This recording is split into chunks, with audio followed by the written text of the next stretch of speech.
Human physiology का third chapter excretory product and there elimination. अगर हम वेटेज वाइज बात करें तो किसी भी चैप्टर का वेटेज ह्यूमन फिजियोलॉजी में 2 क्वेश्चन का रहता है, तो इस चैप्टर का भी वेटेज 2 ही क्वेश्चन का है।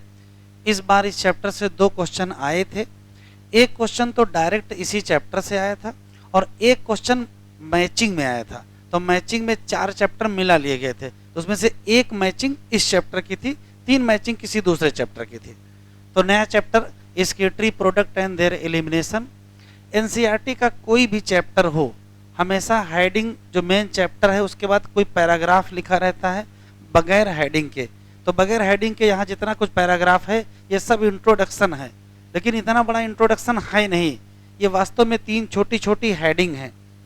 इसमें से पहला पैराग्राफ ये वाला, ये तो इंट्रोडक्शन है, लेकिन ये इंट्रोडक्शन से बेहतर है, यहाँ से क्वेश्चन मिलते हैं। और ये भी इम्पॉर्टेंट पैराग्राफ है, इसमें एक्सक्रीटरी स्ट्रक्चर है। तो चैप्टर का नाम डालें excretory product and there elimination और हेडिंग डालें इंट्रोडक्शन। तो पहले हम लोग ये पैराग्राफ डिस्कस कर लेंगे, उसके बाद फिर आगे बढ़ेंगे।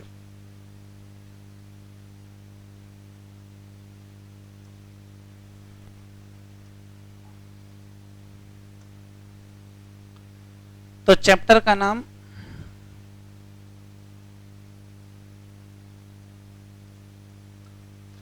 एक्सक्रीटरी प्रोडक्ट एंड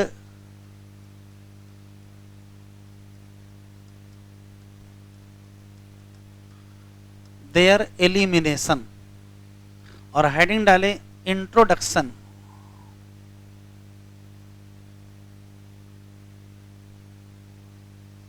अब इंट्रोडक्शन में क्या दिया है पहले उसको समझे जरा। अभी कुछ लिखेंगे नहीं, देखेंगे। जैसे मान लेते हैं कि ये कोई पर्टिकुलर एनिमल है,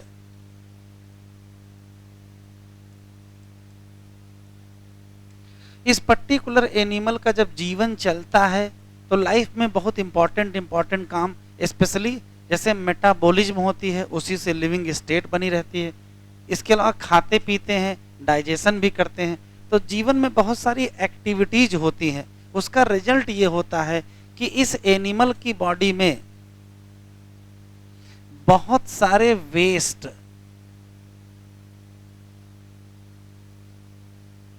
एक्यूमुलेट हो जाते हैं। अब सवाल ये है कि जो वेस्ट एक्यूमुलेट हुए हैं वो कहाँ से आए हैं। अभी लिखेंगे नहीं, सुनेंगे वो कहाँ से आए हैं।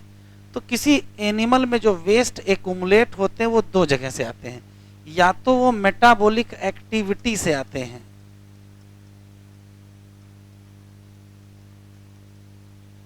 और या तो ज्यादा खाने से आते हैं, एक्सेस इंजेशन। वो एग्जाम्पल से आपको समझ में आएगा। जैसे मान लेते हैं कि किसी पर्टिकुलर एनिमल ने कहा कि हमको एनर्जी की नीड है, तो वो ग्लूकोज का ब्रेकडाउन करेगा और उससे उसको मिलेगी क्या, एनर्जी मिलेगी, इसमें कोई शक नहीं। लेकिन इसी के साथ उसको मिल जाएगा कार्बन डाइऑक्साइड और वाटर। ये बताओ क्या ग्लूकोज का ब्रेकडाउन वो CO2 और वाटर बनाने के लिए कर रहा था? तो कहोगे ऐसा नहीं था, वो वास्तव में किसके लिए कर रहा था, एनर्जी के लिए, और मिल क्या गया, CO2 और वाटर। तो ये एक देखिए मेटाबॉलिक एक्टिविटी है। तो क्या मेटाबॉलिक एक्टिविटी CO2 बनाने के लिए कर रहे थे? कहेंगे नहीं, लेकिन CO2 बन तो गया ही है। तो जब कभी कोई मेटाबॉलिक एक्टिविटी होती है तो कुछ न कुछ अननेसेसरी, आगे आ जाओ, आगे आगे, कुछ न कुछ अननेसेसरी मटेरियल बन जाते हैं जिनको हम लोग वेस्ट कहते हैं। तो किससे बन गया, मेटाबॉलिक एक्टिविटी से बन गया। अच्छा इधर देखिए, मान लेते हैं आपको खूब खाने को मिल जाए प्रोटीन, तो ढेर सारी प्रोटीन खाओगे तो ढेर सारा आपको क्या मिलेगा, अमीनो एसिड। फिर करोगे क्या, तो अमीनो एसिड का यूज करते हैं फिर से प्रोटीन बनाने में। लेकिन मान लेते हैं उसके बावजूद भी एक्सेस अमीनो एसिड बच गए, तब क्या करोगे। तो हमारे पास एक्सेस अमीनो एसिड को स्टोर करने का कोई आर्गन नहीं है, तो फिर हम करेंगे क्या, इसी एक्सेस अमीनो एसिड को कन्वर्ट कर देंगे किसमें, अमोनिया में। अब अमोनिया बहुत जहरीली चीज है, तो फिर इसका जहर कम करने के लिए क्या कर देंगे, यूरिया। अब देखो यहाँ अमोनिया और यूरिया इस चक्कर में बन गए कि आपके पास क्या ज़्यादा हो गए थे, अमीनो एसिड एक्सेस हो गए थे।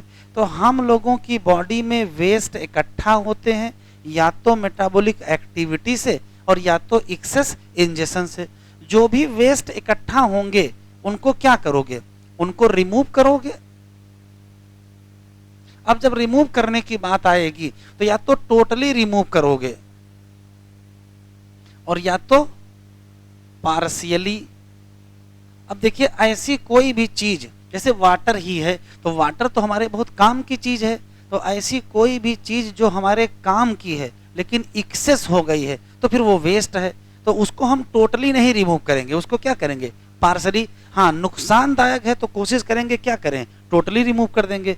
तो वेस्ट या तो टोटली रिमूव करेंगे या तो पार्शली। अब सवाल है कौन से वेस्ट एक्यूमुलेट होंगे, तो कौन से वेस्ट एक्यूमुलेट करोगे। तो देखो कौन कौन से एनसीईआरटी में लिखे हैं। तो हो सकता कि हम क्या एक्यूमुलेट कर लें, अमोनिया, और क्या कर लें, यूरिया, और क्या कर लें, यूरिक एसिड। इसके अलावा कार्बन डाइऑक्साइड, और क्या हो जाएगा, वाटर, या ढेर सारे आयंस। जैसे तो आयंस में बहुत सारे हैं, हो सकता है एक्सेस सोडियम हो जाए, पोटेशियम हो जाए, क्लोराइड हो जाए, फास्फेट हो जाए, और क्या, सल्फेट, ईटीसी।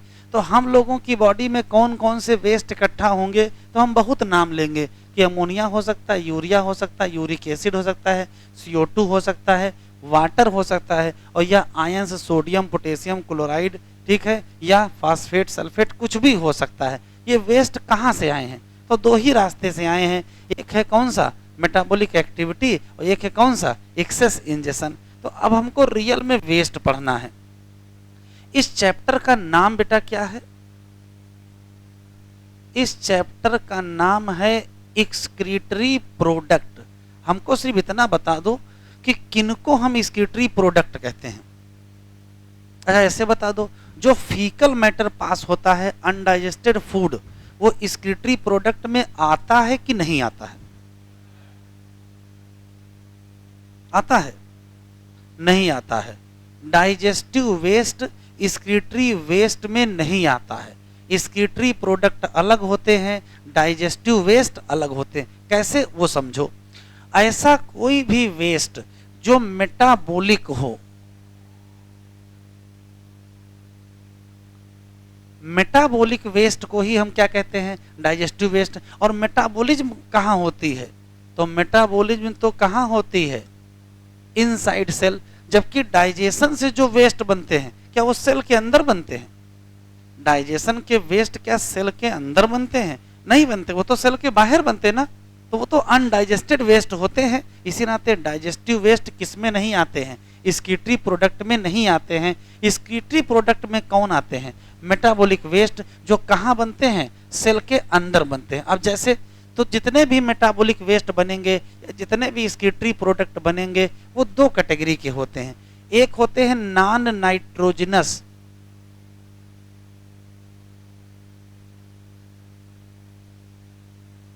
नाम ही से पता चल रहा है जिस वेस्ट में क्या ना पाया जाए, नाइट्रोजन ना पाया जाए। एग्जाम्पल बता दो बस जो पीछे लिखे उसमें से। तो जैसे कार्बन डाइऑक्साइड, बताओ नाइट्रोजनस है कि नॉन नाइट्रोजनस। जैसे वाटर किसमें है, नॉन नाइट्रोजनस। या जैसे आयंस किसमें आएंगे, नॉन नाइट्रोजनस।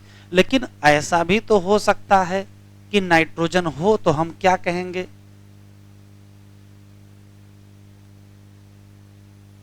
Nitrogenous waste. अब बताओ कौन कौन से। तो नाइट्रोजनस वेस्ट में एक हम नाम लेंगे किसका, अमोनिया का, एक किसका लेंगे, यूरिया का, एक यूरिक एसिड का। हैं तो बहुत सारे नाइट्रोजनस वेस्ट, जैसे क्रिएटिनाइन भी एक नाइट्रोजनस वेस्ट है, ग्वानिन भी एक नाइट्रोजनस वेस्ट है, एलानाइन भी एक नाइट्रोजनस वेस्ट है, बहुत सारे और होते हैं। एनसीईआरटी में लिखा है कि इतने सारे नाइट्रोजनस वेस्ट में से कॉमन नाइट्रोजनस वेस्ट या मेजर नाइट्रोजनस वेस्ट कौन सा है, तो कॉमन नाइट्रोजनस वेस्ट यही है। यही तीन क्या हैं, तो कहोगे कॉमन या मेजर नाइट्रोजनस वेस्ट। अच्छा एक क्वेश्चन और बता दो, हम लोगों की बॉडी में जो नाइट्रोजनस वेस्ट बनते हैं वो कहां से आते हैं? तो अभी बताया है कि नाइट्रोजनस वेस्ट एक्सक्रीटरी प्रोडक्ट है, इसका मतलब मेटाबॉलिक वेस्ट है, तो मेटाबॉलिज्म से बनते होंगे। तो कैसे प्रोड्यूस होते हैं? प्रोड्यूस बाय, तो बताओ किसके द्वारा? तो आंसर देंगे प्रोटीन मेटाबॉलिज्म। किससे बनते हैं? प्रोटीन की मेटाबॉलिज्म। और किसके द्वारा बनते हैं? तो आंसर देंगे न्यूक्लिक एसिड मेटाबॉलिज्म। वो एग्जाम्पल से समझ में आएगा। इधर देखिए, जैसे मान लेते हैं कि प्रोटीन है, बताओ प्रोटीन से हमको क्या मिलेगा? तो अमीनो एसिड मिलेगा, और फिर अमीनो एसिड से ही क्या मिल जाएगा? अमोनिया, और उसी से क्या बन जाएगा? यूरिया। तो बताओ अमोनिया या यूरिया किसके मेटाबॉलिक वेस्ट है? तो तुरंत आंसर क्या दोगे? प्रोटीन। अब देखो न्यूक्लिक एसिड,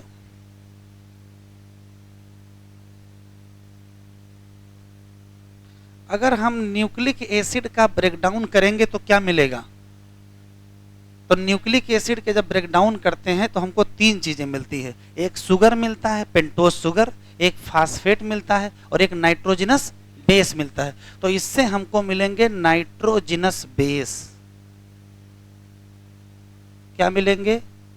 नाइट्रोजनस बेस। और जब नाइट्रोजनस बेस की बात करेंगे तो दो होते हैं ना बेटा, एक प्यूरीन होता है और एक पिरीमिडीन होता है। इसमें जो प्यूरीन की मेटाबॉलिज्म होती है, प्यूरीन की जब मेटाबॉलिज्म होती है तो इससे बनता है यूरिक एसिड। तो जरा बताओ हम लोगों में जो कॉमन नाइट्रोजनस वेस्ट हैं वो कौन से हैं? तो कहोगे अमोनिया है, यूरिया है और यूरिक एसिड है। ये आए कहां से? तो एक विकल्प है कि ये कहां से आए? प्रोटीन की मेटाबॉलिज्म। और दूसरा विकल्प है कहां से आए? न्यूक्लिक एसिड की मेटाबॉलिज्म से। अब कुछ क्वेश्चन कंपेयर के हैं। हमारे पास तीन वेस्ट हैं मेन, कौन कौन से? एक है अमोनिया, एक है यूरिया, और एक है यूरिक एसिड। कंपेयर के क्वेश्चन है।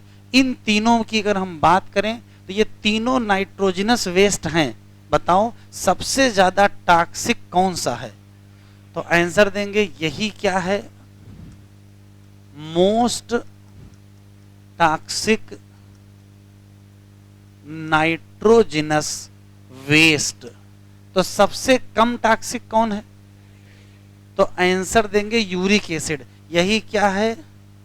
Least toxic nitrogenous waste. अच्छा ये बताओ अगर किसी चीज में जहर बहुत है तो उसका जहर का असर कैसे घटाओगे? उसको डाइल्यूट करेंगे। तो डाइल्यूट कैसे करोगे? उसको पानी में डिजॉल्व करो। तो ये बताओ इन तीनों की अगर दोनों की तुलना करें तो यूरिया कहां आएगी? बीच में आएगी। मतलब कहोगे लेस टॉक्सिक देन क्या? Less toxic than ammonia. अच्छा तो इन तीनों में से सबसे ज्यादा जहर कहां है? अमोनिया में। सबसे कम कहां है? यूरिक एसिड में। तो अगर जहर ज्यादा है तो जहर का असर कैसे खत्म करोगे? तो उसको डाइल्यूट करोगे। किसमें? वाटर में डाइल्यूट करोगे। तो वाटर में डाइल्यूट करने के लिए किसको ज्यादा वाटर चाहिए? तो भाई इसको डाइल्यूट करने के लिए वाटर ज्यादा चाहिए और इसको डाइल्यूट करने के लिए वाटर कम चाहिए। इसी नाते अमोनिया का जो एलिमिनेशन है क्या मांगता है? Require more water. अच्छा उससे कम पानी किसको चाहिए? क्योंकि टॉक्सिसिटी क्या है? कम है। तो इसको रिक्वायर लेस वाटर किससे? Than ammonia. और चूंकि टॉक्सिसिटी बहुत कम है तो क्या होगा? तो एलिमिनेशन रिक्वायर क्या क्या चाहिए, तो लीस्ट वाटर। अब बहुत कम पानी चाहिए, इसका मतलब क्या है, इसका मतलब है फिर मिनिमम लॉस ऑफ वाटर होगा। तो किसके एलिमिनेशन में पानी का सबसे कम खर्चा है, तो आंसर क्या देंगे, यूरिक एसिड। तो इसमें क्या होगा, मिनिमम वाटर लॉस इन किसमें, एक्सक्रीशन। तो कंपेयर में बताओ टॉक्सिसिटी का ऑर्डर क्या है, तो टॉक्सिसिटी का ऑर्डर ये है कि सबसे ज्यादा टॉक्सिक अमोनिया और उससे कम टॉक्सिक यूरिया और उससे कम टॉक्सिक यूरिक एसिड। ये किसका ऑर्डर है, टॉक्सिसिटी का। अच्छा वाटर रिक्वायरमेंट का ऑर्डर बताओ, तो यही रहेगा, वाटर रिक्वायरमेंट का ऑर्डर भी यही सेम रहेगा। भाई सबसे ज्यादा पानी किसको चाहिए और उससे कम और उससे कम, तो किसका किसका ये ऑर्डर है, ऑर्डर है किसका, टॉक्सिसिटी का, और ऑर्डर है किसका, वाटर रिक्वायरमेंट का। ठीक है, तो ओवरव्यू ये है, मैं जितना कहानी बताऊं सुना लेता हूं फिर लिखिएगा। किसी भी एनिमल की बॉडी में दो घटनाएं होती हैं, एक होता है मेटाबॉलिज्म, एक होता है एक्सेस इंजेशन, और इसी से उसके शरीर में बहुत सारे वेस्ट इकट्ठा होते हैं। कौन कौन से, अमोनिया होगा, यूरिया होगा, यूरिक एसिड होगा, इसके बाद CO2 होगा, वाटर होगा और कुछ आयंस होंगे। ये जितने भी वेस्ट इकट्ठा होंगे इनके पास दो विकल्प हैं, या तो इनको हम टोटली रिमूव करेंगे और या तो इनको हम पार्सली रिमूव करेंगे। ठीक है, फिर सवाल है कि किनको एक्सक्रीटरी वेस्ट कहते हैं, तो ऐसा कोई भी वेस्ट जो मेटाबॉलिक वेस्ट हो उसको क्या कहेंगे, एक्सक्रीटरी वेस्ट कहेंगे। और मेटाबॉलिक वेस्ट दो कैटेगरी के होते हैं, नाइट्रोजनस और नॉन नाइट्रोजनस। नॉन नाइट्रोजनस वो होते हैं जिनमें नाइट्रोजन नहीं पाई जाती है, स्पेशली दो नाम बताओगे, कौन कौन से, तो एक CO2 बताओगे और एक वाटर बताओगे। और जिनमें नाइट्रोजन हो वो नाइट्रोजनस, तीन नाम बताओगे, अमोनिया बताओगे, यूरिया बताओगे, यूरिक एसिड बताओगे। जितने भी नाइट्रोजनस वेस्ट हैं वो बने कहाँ से हैं, वो हमारे शरीर में कहाँ से आ गए, तो वो दो विकल्प हैं, या तो कहाँ से आए हैं, प्रोटीन की मेटाबॉलिज्म से आए हैं, और या तो कहाँ से आए हैं, न्यूक्लिक एसिड की मेटाबॉलिज्म से आए हैं। चाहे प्रोटीन की मेटाबॉलिज्म हो चाहे न्यूक्लिक एसिड की मेटाबॉलिज्म हो, हमको नाइट्रोजनस वेस्ट मिलेंगे। फिर हम तीनों वेस्ट की टॉक्सिसिटी और वाटर रिक्वायरमेंट की तुलना करेंगे। तो कौन सबसे ज्यादा टॉक्सिक, अमोनिया, तो सबसे ज्यादा पानी किसको चाहिए, अमोनिया को ही चाहिए। कौन सबसे कम टॉक्सिक, यूरिक एसिड, तो सबसे कम पानी किसको चाहिए, यूरिक एसिड। तो अगर आर्डर आपसे पूछेगा टॉक्सिसिटी का तो अमोनिया, यूरिया और यूरिक एसिड, और वाटर रिक्वायरमेंट का भी क्या होगा, सबसे ज्यादा अमोनिया, उससे कम यूरिया, उससे कम यूरिक एसिड। तो मिनिमम लॉस ऑफ वाटर में कौन एलिमिनेट हो सकता है, तो आंसर क्या देंगे, यूरिक एसिड। लिख लीजिए,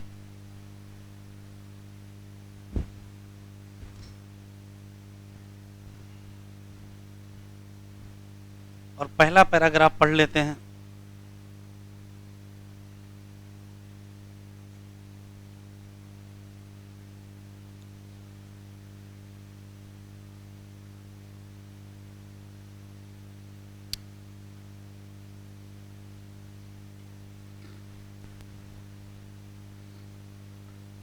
तो ओवरव्यू क्लियर, जो इंट्रोडक्शन एनसीईआरटी में दिया है कि एनिमल्स वेस्ट एक्यूमुलेट करेंगे, उनके नाम याद रखिएगा। दो तरीके से एक्यूमुलेट करेंगे, फिर या तो टोटल रिमूव करेंगे या तो पार्शियल रिमूव करेंगे। और जो भी वेस्ट होंगे उसमें से कॉमन नाइट्रोजनस वेस्ट तीन है, कौन सबसे ज़्यादा टॉक्सिक है, कौन सबसे कम टॉक्सिक है, किसमें वाटर का खर्चा ज़्यादा है और किसमें वाटर का खर्चा कम है। ये हम लोगों ने जनरल देख लिया, एनसीईआरटी में देख लेते हैं, ऐसे ही लिखा है।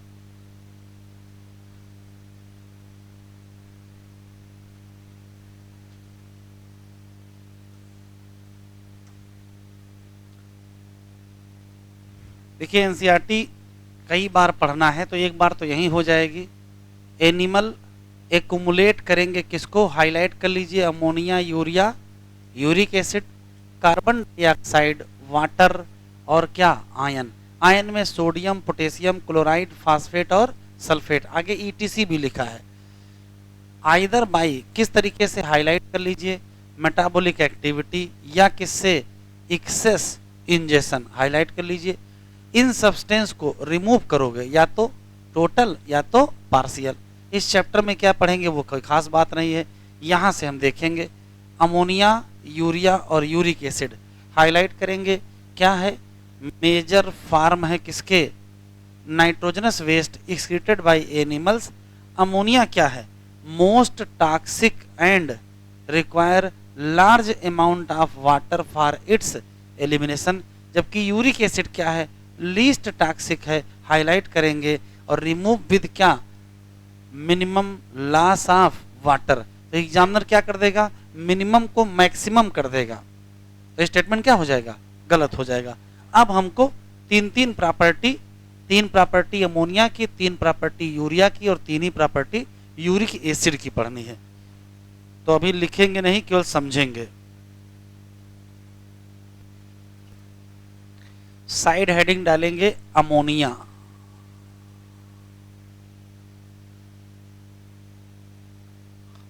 और अमोनिया में कुल 5 क्वेश्चन हैं, अभी लिखेंगे नहीं, सुनेंगे। एक शब्द है जिसका नाम है अमोनोटेलिज्म, और एक इसी से मिलता जुलता शब्द है अमोनोटेलिक। क्या अंतर है, तो अमोनोटेलिज्म क्या है, तो ये वो प्रोसेस है, process of elimination of ammonia.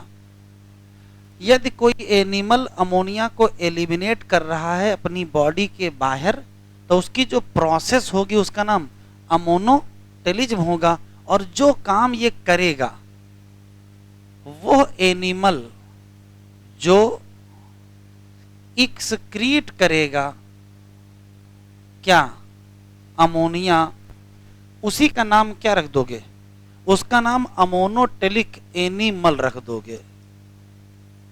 अब सवाल यह है कि अमोनोटेलिक एनिमल होते कौन हैं, तो अमोनोटेलिक एनिमल कौन हो सकते ये सोचो बस।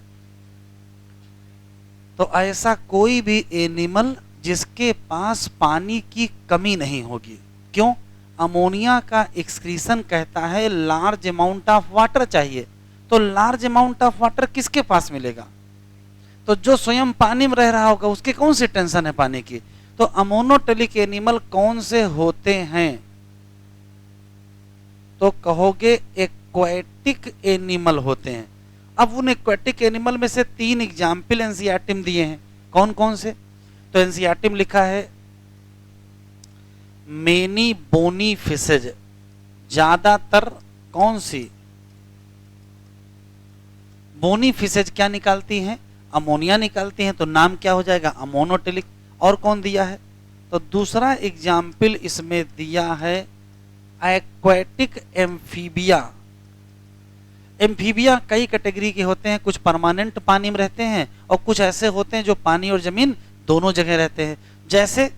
जैसे कि टैडपोल लार्वा, अगर टैडपोल लार्वा का एक्सक्रीटरी प्रोडक्ट पूछेगा तो क्या कहोगे, अमोनिया, और किस कैटेगरी में आएंगे, अमोनोटेलिक में आएंगे। ऐसे ही दिया है एक्वाटिक इंसेक्ट। अब देखिए आर्थ्रोपोडा बहुत बड़ा फाइलम है, इतना बड़ा फाइलम है कि उसके जो एनिमल्स है वो बहुत जगह पाए जाते हैं। तो उसमें से जो लोग परमानेंट पानी में पाए जाएंगे वो ज्यादातर क्या एलिमिनेट करेंगे, अमोनिया एलिमिनेट करेंगे। तो एग्जाम्पल हमको मिल गए 3, एक एग्जाम्पल मिल गया, 2 मिल गया और 3। अगर मान लेते हैं ये तीनों ना मिले ऑप्शन में तो क्या करोगे, तो ऑप्शन लगाने से पहले ये सोचोगे कि कौन इसमें से क्या है एक्वाटिक। अगर कोई एक्वाटिक एनिमल होगा तो अपवाद अगर नहीं होगा तो उसका एक्सक्रीटरी प्रोडक्ट क्या होगा, अमोनिया ही होगा। ठीक, अब सवाल ये है कि कोई भी एक्वाटिक एनिमल, चाहे बोनी फिश हो, चाहे एक्वाटिक एम्फीबिया हो, चाहे इंसेक्ट, कैसे एलिमिनेट करेंगे। तो देखो, जैसे मान लेते हैं कि ये पर्टिकुलर कोई एनिमल है और इसके अंदर ammonia as a metabolic waste बनी है, तो ये कैसे एलिमिनेट की जाएगी वो समझो। तो अमोनिया की एक अच्छी बात यह है कि ये बहुत ज़्यादा पानी में घुलनशील है, रेडली सॉल्युबल इन वाटर। तो अमोनिया की प्रॉपर्टी देखो क्या है, रेडली सॉल्युबल इन वाटर, पानी में बहुत तेजी से घुलती है। तो जरा घोल के दिखाते हैं, इधर देखो, ये है अमोनिया, अगर ये वाटर में डिजॉल्व होगी तो क्या बनेगा, तो बन जाएगा NH4+, क्या कहोगे, अमोनियम आयन। तो अमोनिया जैसे ही बनेगी किसमें डिजॉल्व हो जाएगी, वाटर में, और क्या बन जाएगी, अमोनियम आयन। तो इसी नाते बॉडी के बाहर क्या निकलेगा, अमोनियम आयन निकलेगा। ध्यान से सुनो, जैसे फिश कहाँ रहती है, तालाब में रहती है, तो क्या कभी तालाब के किनारे आपको अमोनिया गैस की स्मेल मिली है, नहीं मिली होगी। क्यों, अमोनिया गैस थोड़े निकलती है। क्या अमोनोटेलिक एनिमल अपने शरीर से अमोनिया गैस निकालते हैं, कहोगे नहीं निकालते हैं। क्या निकालते हैं, अमोनियम आयन के फॉर्म में निकलेगी, और अमोनियम आयन क्या होगा, वाटर में सॉल्युबल स्टेट में होगा। इसी नाते कभी भी अमोनिया गैस आपको नहीं मिलेगी, किस फॉर्म में निकलेगा, अमोनियम आयन। अच्छा, निकलेगा कैसे, तो यहां ये बॉडी सरफेस है, इसी बॉडी सरफेस पर, इसी बॉडी सरफेस पर कौन सा घटना कर लेंगे, तो सिंपल या पैसिव डिफ्यूजन, सिंपल डिफ्यूजन करेंगे। अच्छा, अगर मान लो फिश है तो फिश देख लेते हैं, ये मान लेते हैं कि फिश है, ठीक है, और फिश में क्या पाए जाते हैं, गिल। इधर देखो, इस गिल की मेम्ब्रेन से अमोनिया किस फॉर्म में आएगी, अमोनियम आयन। तो अमोनिया किस फॉर्म में रिलीज होगी, रिलीज इन फॉर्म ऑफ, बताओ, तो आंसर क्या देंगे, अमोनियम आयन। और रिलीज बाई कैसे होगी, तो कहोगे सिंपल डिफ्यूजन करेंगे। क्या करेंगे, सिंपल डिफ्यूजन। कहां करेंगे, तो दो जगह, या तो कहां कर लेंगे, बॉडी के सरफेस पर, और या तो कहां कर लेंगे, गिल के मेम्ब्रेन में। बस गिल मेम्ब्रेन का इस्तेमाल कौन करेगा, तो आंसर क्या देंगे, फिश। अच्छा, तो बताओ किडनी का कोई रोल है, तो क्वेश्चन पूछा गया है कि किसके एक्सक्रीशन में नो रोल ऑफ किडनी, किसके एक्सक्रीशन में किडनी का रोल नहीं है, तो आंसर क्या देंगे, अमोनिया। इतने ही क्वेश्चन हैं, सुन लेते हैं फिर लिखिएगा। ऐसा कोई भी एनिमल जो अमोनिया को एलिमिनेट करे उसका नाम अमोनोटेलिक एनिमल होगा, और जिस प्रोसेस से एलिमिनेट करेगा उसका नाम अमोनोटेलिज्म होगा। दो क्वेश्चन। तीसरा सवाल है, ये काम कौन करेगा, तो ये बहादुरी भरा काम है। क्यों, अमोनिया बहुत जहरीली है, उसको एलिमिनेट करने का साहस वही कर सकता है जिसके पास ढेर सारा वाटर हो। तो वो कौन होगा, वो एक्वेटिक एनिमल होगा। एक्वेटिक एनिमल इसको एलिमिनेट करेंगे एज ए अमोनियम आयन। क्यों, ये रेडली सॉल्युबल है, किसमें, वाटर में, डिजॉल्व हो जाएगी, अमोनियम आयन के फॉर्म में चली जाएगी, बात खत्म। फिर थोड़ा आगे बढ़ेंगे, कौन कौन लोग हैं, तो बोनी फिशेज ये काम करेंगे, एक्वेटिक एम्फीबियन ये काम करेंगे, एक्वेटिक रेप्टाइल ये काम करेंगे, सॉरी एक्वेटिक इंसेक्ट ये काम करेंगे। फिर तीन क्वेश्चन ये है, ये किस फॉर्म में निकलेगी, अमोनियम आयन के फॉर्म में निकलेगी, कैसे निकलेगी, सिंपल डिफ्यूजन से निकलेगी, कहाँ, या तो बॉडी सरफेस पर या तो गिल मेम्ब्रेन में। तो इसके एक्सक्रीशन में किसका रोल नहीं है, तो आंसर देंगे किडनी का रोल नहीं है। लिख लीजिए,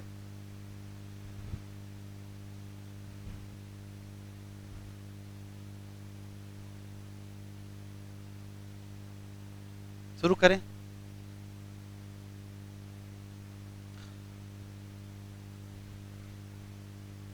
तो जरा देखें, तो जितने एक्वेटिक एनिमल हैं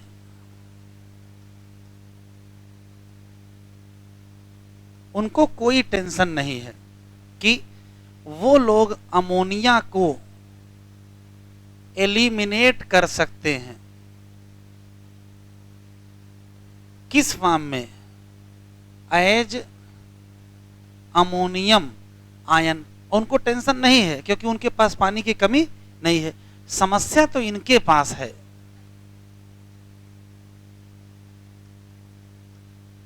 जो टेरेस्ट्रियल एनिमल हैं उनके पास पानी की कमी है, तो वो अमोनिया एलिमिनेट नहीं कर सकते हैं। Ammonia not eliminate as ammonium ion. तो क्या करें, अमोनिया स्टोर कर रहे हैं बॉडी में, स्टोर तो कर नहीं सकते, इतना जहरीली है, तो कुछ करना चाहिए। तो क्या करना चाहिए, अमोनिया की टॉक्सिसिटी रिड्यूस कर दें। अमोनिया की टॉक्सिसिटी क्या कर दें, रिड्यूस कर दें, और इसको कन्वर्ट कर दें किसमें, कन्वर्ट इनटू लेस टॉक्सिक, किसी ऐसी चीज में कन्वर्ट कर दो जिसमें जहर क्या हो, कम हो, और वो लेस टॉक्सिक है कौन, तो या तो क्या बना लो यूरिया, और या तो क्या बना लो यूरिक एसिड। क्या फायदा होगा, जब यूरिया यूरिक एसिड बना लेंगे तो क्या उतना ही वाटर कंज्यूम होगा। अब वाटर कंज्यूम कम होगा, इसका मतलब यूरिया और यूरिक एसिड बना करके वो क्या कर लेंगे, वाटर कंजर्वेशन। तो क्वेश्चन पूछा जाएगा कौन कौन से स्केटरी प्रोडक्ट हैं जिनका एलिमिनेशन वाटर कंजर्वेशन से जुड़ा है, तो आंसर क्या देंगे, यूरिया और यूरिक एसिड। तो देखिए नेचर ने एक कीमत तय कर रखी है कि या तो आपके पास ढेर सारा वाटर हो, तो अमोनिया को एज ए अमोनियम आयन आप एलिमिनेट कर दीजिए। कुछ लोगों ने हाथ उठाया कि मेरे पास बहुत सारा वाटर है, हमको कोई टेंशन नहीं है, लेकिन बहुत सारे लोग ऐसे हैं जिनके पास पानी कमी है, तो फिर उन लोगों ने क्या कहा, कहा हम इसकी टॉक्सिसिटी घटाएंगे। कैसे, इसको यूरिया या यूरिक एसिड में कन्वर्ट करेंगे, तब तो पानी कम लगेगा। कहाँ ठीक कम लगेगा, आप बना लीजिएगा, तो फ्री में तो कुछ होने वाला नहीं। देखो क्या होगा, होता यह है कि प्रोटीन की मेटाबॉलिज्म होगी, मिलेगा क्या, अमीनो एसिड, और अमीनो एसिड से क्या बनेगी, अमोनिया। बस अमोनिया बनने के बाद ही पछताना शुरू करेंगे, यहीं से डिवीजन शुरू हो जाएगा। कुछ लोग बहादुरी भरा निर्णय लेंगे और इसको क्या बना देंगे, अमोनियम आयन। लेकिन ये कौन कर पाएंगे, ये तो एक्वेटिक वाले ही कर पाएंगे। कुछ लोग कहेंगे नहीं हम इसी से क्या बना लेंगे, यूरिया, और कुछ लोग कहेंगे नहीं हम इसी से क्या बना लेंगे, यूरिक एसिड। पानी ज्यादा लगेगा कम, कम लगेगा, तो ये दोनों काम कौन करेगा, तो ये दोनों काम टेरेस्ट्रियल एडाप्टेशन का पार्ट है। अगर कोई जमीन पर रहना चाहता है तो उसको क्या कहेंगे, टेरेस्ट्रियल एडाप्टेशन। तो टेरेस्ट्रियल एडाप्टेशन वाले लोग क्या अपनाते हैं, वाटर कंजर्वेशन का तरीका अपनाते हैं, और अमोनिया से क्या बनाते हैं, यूरिया, या क्या बनाते हैं, यूरिक एसिड। फ्री में बन जाएगा, ये फ्री में नहीं बनेगा। देखो यहां लगेंगी 3 ATP और यहां लगेंगे 5 ATP। तो अगर आप पानी बचाओगे तो क्या खर्चा करना पड़ेगा, ATP खर्चा करना पड़ेगा। तो या तो पानी खर्चा कर लो, ATP बचा लो, और या तो पानी बचा लो तो क्या खर्चा कर लो, ATP। तो इन लोगों ने क्या तय किया, इन लोगों ने तय किया कि पानी बचा लेंगे लेकिन क्या खर्चा कर देंगे, ATP खर्चा कर लेंगे। तो आप बताओ सबसे ज्यादा एनर्जी किसके एक्सक्रीशन में खर्चा होती है, maximum energy consume during excretion of which excretory product. तो आंसर क्या देंगे, uric acid. Uric acid elimination में सबसे ज्यादा क्या लग जाएगी, एनर्जी खर्चा होगी। लिखो ये,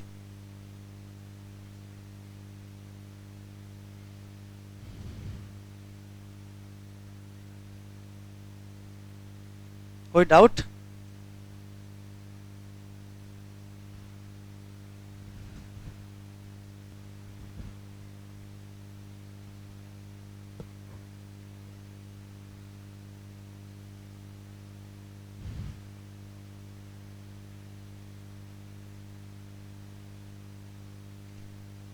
क्लियर है, बढ़े।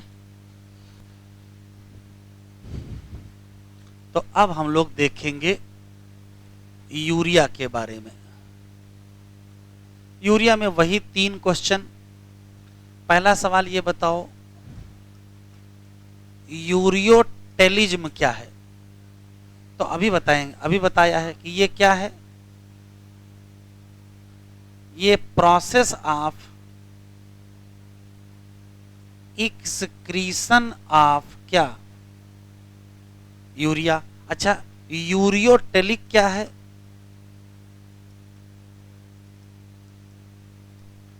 तो ये वो एनिमल हैं जो एलिमिनेट करेंगे क्या, यूरिया। अब ये कौन लोग होंगे? तो ये होंगे तो टेरेस्ट्रियल ही लोग। अब कौन कौन होंगे जरा बताओ। तो एनसीईआरटी में एग्जाम्पल में 3 नाम लिखे हैं, बताओ कौन कौन को। तो एक लिखा है मैमल्स, अब मैमल में हम लोग भी आते हैं तो ह्यूमन ले लो।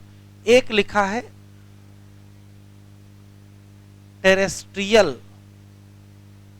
एम्फीबिया, किसका नाम ले लोगे?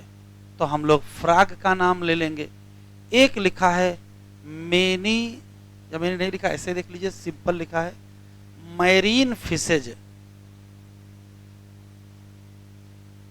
आपको अजीब नहीं लग रहा है कि वो फिश हैं अमोनिया एलिमिनेट करती हैं और ये फिश हैं यूरिया एलिमिनेट करती हैं? क्यों?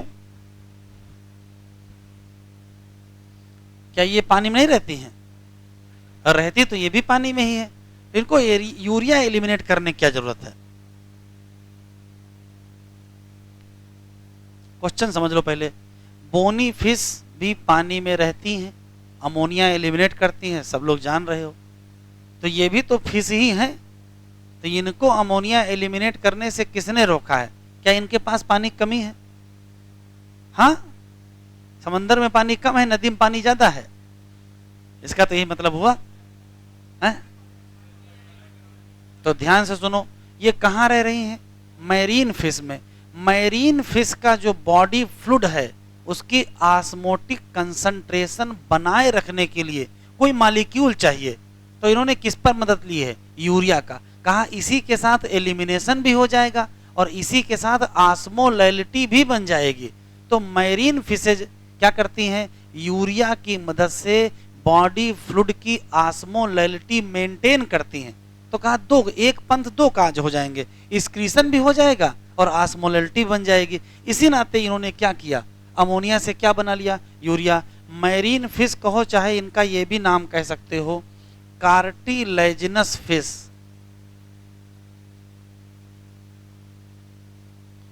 तो ये यूरिया का इस्तेमाल किस में कर देते हैं? बॉडी की ऑस्मोलैलिटी बनाने में। अच्छा, मैमल हो गया, टेरेस्ट्रियल एम्फीबिया हो गया, मैरीन फिशेज हो गया, इन सब में यूरिया आई कहां से है? तो अभी पीछे बताए हैं कि किसी भी सेल में मेटाबॉलिज्म होगी और मेटाबॉलिज्म से क्या बनेगी? अमोनिया बनेगी। फिर इसी अमोनिया से क्या बना लोगे? यूरिया बना लोगे। कहां बनाओगे? तो अमोनिया से यूरिया बनाने का काम लिवर में होता है। लिवर इस यूरिया को कहां रिलीज कर देगा? ब्लड में। फिर ब्लड से यूरिया कहां जाएगी? तो यूरिया जाएगी किसके पास? किडनी के पास। किडनी क्या करेगी?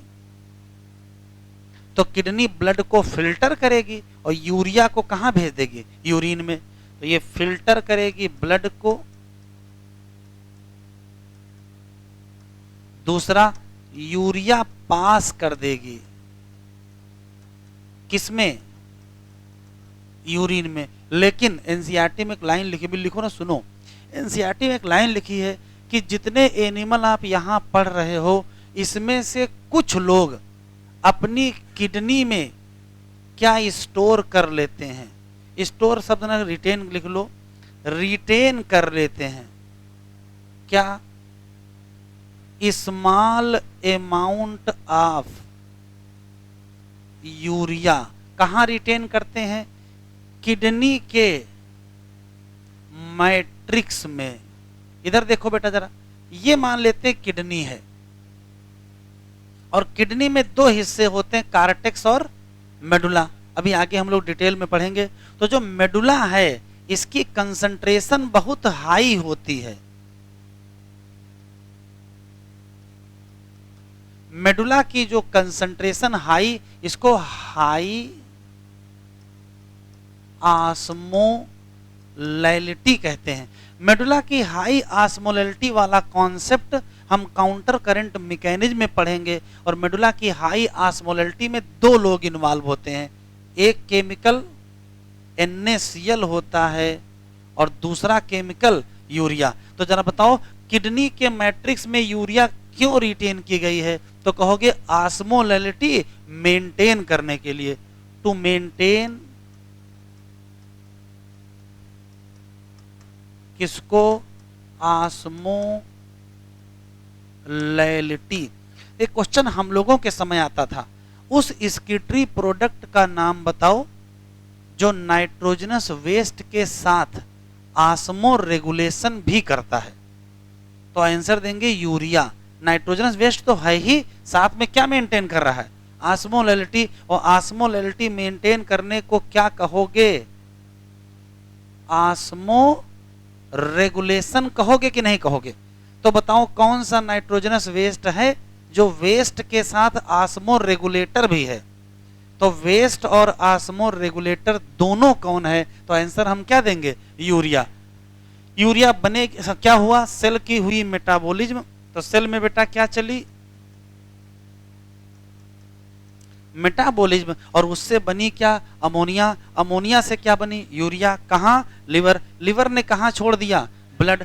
ब्लड कहां गया? किडनी। फिल्टर हुआ, यूरिया पास हो गई यूरिन में। ये तो काम है, लेकिन किडनी ने रिटेन कर लिया क्या? Small amount of urea. और कहां रिटेन किया? किडनी के मैट्रिक्स में। और क्यों रिटेन किया? ऑस्मोलैलिटी मेंटेन करने के लिए। तो कहोगे क्या? Osmo regulation. इसका मतलब यूरिया सिर्फ नाइट्रोजनस वेस्ट ही नहीं है, क्या है? ऑस्मो रेगुलेटर है। जो रेगुलेशन करे उसका नाम क्या होगा? Osmo regulator. अभी लिखो नहीं, देखो जरा इधर, इधर देखिए। ये मान लेते हैं कि कोई सेल है, यहां से बेटा क्या निकली? अमोनिया। और ये ब्लड के द्वारा घूमते घूमते घूमते कहां पहुंची? लिवर। ये मान लेते हैं लिवर। लिवर में क्या हुआ होगा? लिवर में यूरिया से क्या, अमोनिया से क्या बन गई? यूरिया। और यहां से क्या निकली होगी? यूरिया। और यूरिया फिर कहां गई? ब्लड में। अच्छा, ब्लड घूमते घूमते कहां जाएगा? लिवर का ब्लड कहां जाएगा?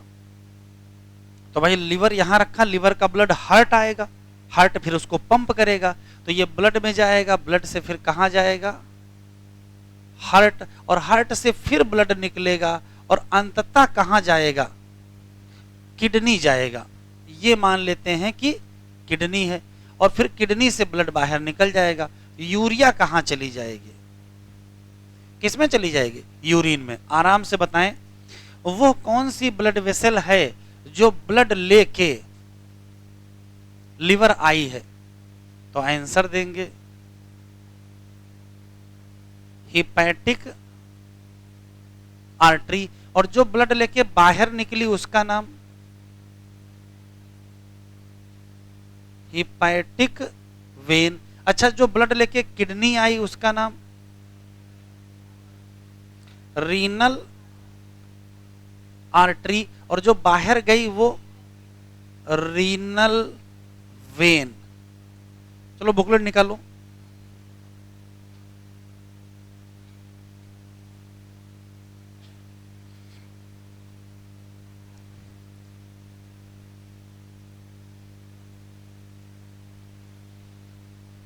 Page number 31, question number 25।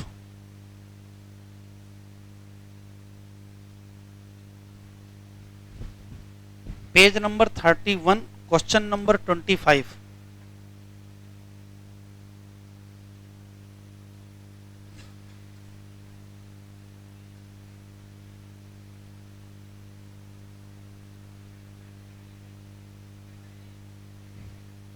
Option यही है कि नहीं है?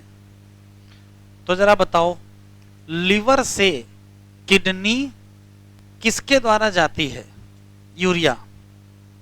यूरिया किडनी तक किसके द्वारा जाएगी? ब्लड से जाएगी। तो बताओ किस ब्लड वेसल में यूरिया सबसे ज्यादा होगी? हिपैटिक आर्टरी में, कि हिपैटिक वेन में, कि रीनल आर्टरी में, कि रीनल वेन में? सेम नहीं होगा, कुछ ना कुछ तो रास्ते में डिफ्यूज हो जाएगा ब्लड वेसल से। तो सबसे ज्यादा यूरिया कहां होगी? तो इसी में पाई जाएगी क्या? Maximum urea. कब आया? किस साल आया? नीट में आया। तो अब की बार आएगा मिनिमम यूरिया। कहां होगी?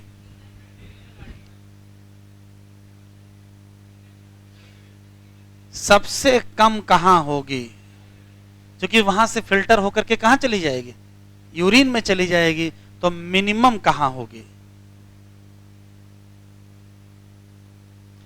Minimum urea. अब लिखो,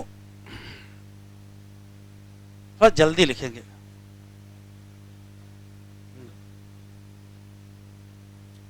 बोनी कभी भी मैरीन फिश नहीं होती है। All bony fish are fresh water fish. ये बताओ कौन सा एनिमल है जिसके जीवन में अमोनोटेलिज्म से यूरियोटेलिज्म कन्वर्जन दिखता है? तो आंसर देंगे फ्रॉग। फ्रॉग पहले क्या था? अमोनोटेलिक, फिर मजा नहीं आया और क्या हो गया? यूरियोटेलिक। तो फ्रॉग का जो लार्वा है वो क्या है? अमोनोटेलिक। और इसका जो एडल्ट है वो क्या है? यूरियोटेलिक। तो फ्रॉग में क्या देखने को मिलता है? कन्वर्जन। किसका?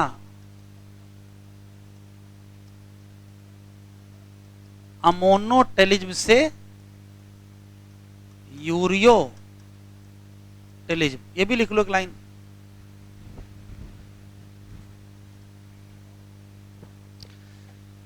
सारी अपवाद की जगह कौन है? फ्रॉग। कुछ भी पूछे कहां एब्सेंट होता है तो पहले फ्रॉग बता देना, ज्यादातर वहीं एब्सेंट है। जैसे रिब्स फ्रॉग में एब्सेंट है, डायफ्राम फ्रॉग में एब्सेंट है। हम लोगों के ब्रेन में कार्पस कैलोसम होता है, फ्रॉग में एब्सेंट है। बहुत कुछ फ्रॉग में एब्सेंट है। हमारे पास हार्ट में कितने चैम्बर? 4 चैम्बर, उसके पास 3। एक का मतलब एक क्या है? एब्सेंट है, नहीं एब्सेंट है। हमारे पास एक पल्मोनरी आर्टरी है, एक एओर्टा है, उसके पास एक ही होता है, केवल एओर्टा। तो उसके पास बहुत सारे अंतर हैं। हमारे ब्रेन में कितने ऑप्टिक लोब हैं? 4 ऑप्टिक लोब। नाम? कार्पोरा क्वाड्रिजमाइना। उसके ब्रेन में 2 होते हैं। नाम? कार्पोरा बाइजमाइना। तो एब्सेंट की लिस्ट इकट्ठे लिखा देंगे। हमारे हाथ में कितनी उंगलियां? 5। फ्रॉग के बताओ, एक उंगली के लिए लिए बता, लिखेगा कैसे? हैं तो कितनी सारी समस्या है। फ्रॉग में कुल एब्सेंट ही एब्सेंट है। कुछ तो प्रेजेंट है जो हमारे पास नहीं है, हैं? जैसे रीनल पोर्टल सिस्टम उसके पास है, हमारे पास नहीं है। बढ़िया बेटा, आगे देखो, चाहे जितना स्लो लिखो, जितना कल पढ़ाए थे उतना पढ़ाएंगे जरूर, ठीक है? तो अब सोचो ना कहां तक है, बस जल्दी जल्दी लिखो। चलिए, यूरिक एसिड।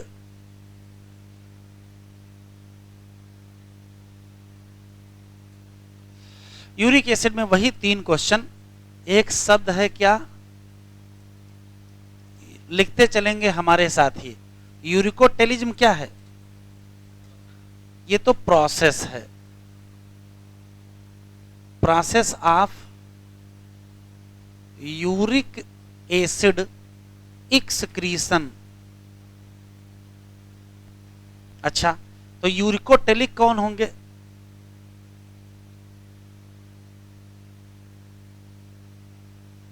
यूरिकोटेलिक होंगे एनिमल जो लोग क्या करते होंगे? That eliminate. लिखते चलेंगे बेटा, यूरिक एसिड। अच्छा, एक और एग्जाम्पल बता दो बस। तो रिजर्व बैंक ऑफ इंडिया याद रखेंगे, आरबीआई।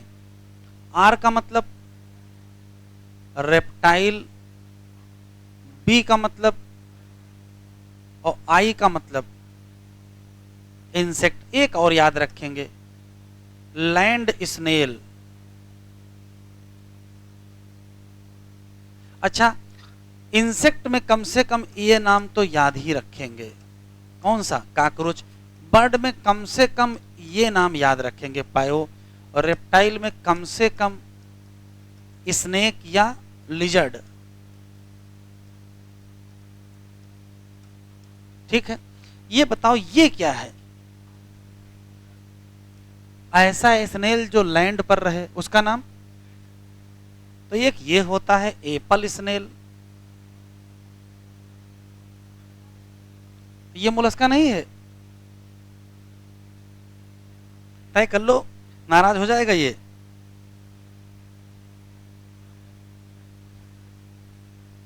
देखो नाम दिया है एनसीईआरटी में ही, ठीक है। तो लैंड स्नेल और एप्पल स्नेल क्या है? तो लैंड स्नेल भी मोलस्का का ही पार्ट है, एप्पल स्नेल भी यहीं आएगा। फर्क समझो क्या है। इसका जूलॉजिकल नेम हेलिक्स है और एप्पल स्नेल का जूलॉजिकल नेम पाइला है। तो एप्पल स्नेल और लैंड स्नेल, अंतर देखो। इसका स्केटरी प्रोडक्ट अमोनिया है और इसका स्केटरी प्रोडक्ट यूरिक एसिड है।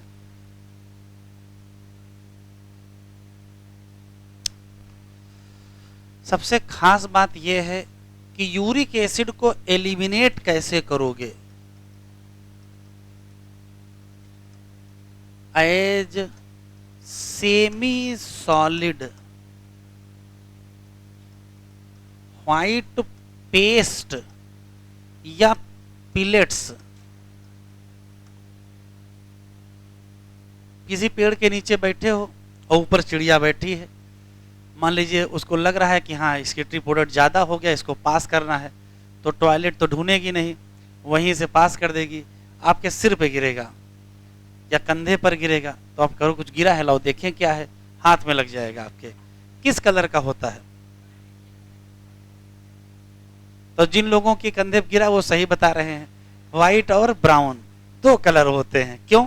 इसमें जो ब्राउन है वो उसका फीकल मैटर है और जो व्हाइट है वो यूरिक एसिड है। उसमें फीकल मैटर और स्केटरी प्रोडक्ट एक ही जगह स्टोर होते हैं और एक साथ पास होते हैं, ठीक है। तो जो ब्राउन पार्ट होता है वो क्या है? फीकल मैटर है। और जो व्हाइट पेस्ट पास होता है वो क्या है? तो व्हाइट पेस्ट वास्तव में क्या है? Uric acid. तो बताओ मिनिमम लॉस होगा कि मैक्सिमम लॉस वाटर का? विद मिनिमम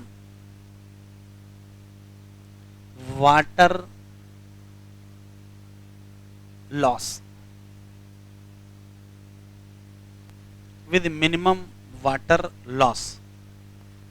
एक अच्छा सवाल, हम लोगों की यूरिन में अमोनिया होती है, मतलब अमोनियम आयन होते हैं, कि यूरिया होती है, कि यूरिक एसिड होता है, कि सब होते हैं? सब होते हैं। हम लोगों के यूरिन में अमोनियम आयन भी होता है, यूरिया भी होती है, यूरिक एसिड भी होती है। तो हम लोग फिर किस कैटेगरी में आएंगे? अमोनियो यूरियो यूरिकोटिलिक, ऐसा होगा, एक ही नाम है। तो जब ढेर सारे प्रोडक्ट पास होंगे तो नाम किस पे रखोगे? तो जो मेन प्रोडक्ट होगा उस पे नाम रखोगे। बढ़ाएं बेटा आगे। तो जरा बताओ, ह्यूमन यूरिन में सबसे पहले तो ढेर सारा क्या होगा? वाटर। लेकिन वाटर के साथ क्या होगी? Ammonium ion. और क्या होगी? यूरिया। और क्या होगी? क्रिएटिनाइन। और क्या होगा?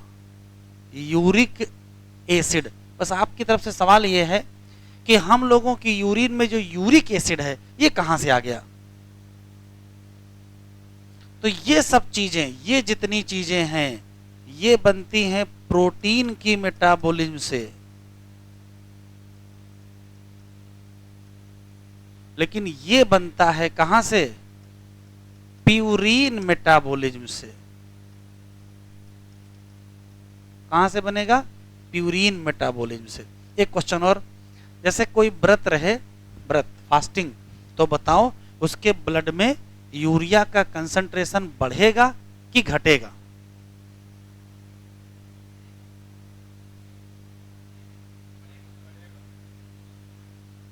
तय कर लो, जल्दी नहीं है। बढ़ेगा वाले हाथ उठाएं। तो बाकी सब घटे में है ना? घटेगा। कहां से बढ़ा रहे हो?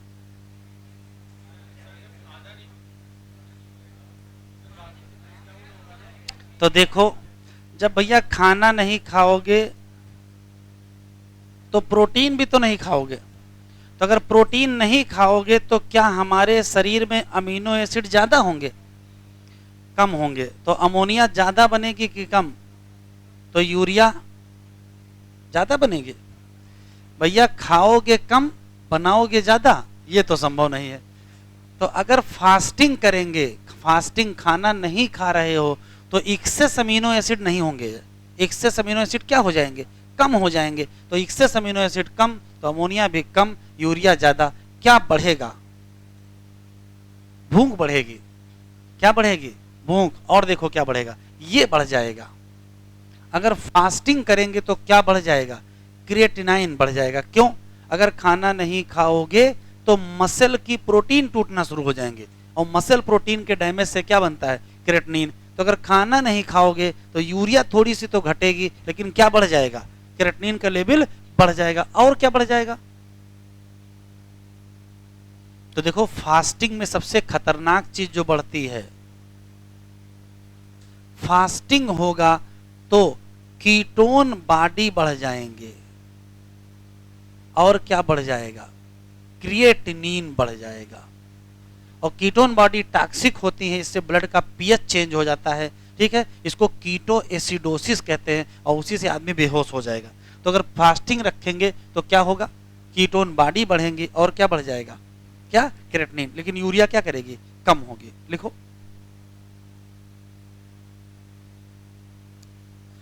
लिख लीजिए। आपके पास जो नोट्स है उससे पढ़ डालिए, फिर एनसीईआरटी से इसको पढ़ लेते हैं। नोट्स में देखो, यहां तक पढ़ डालो।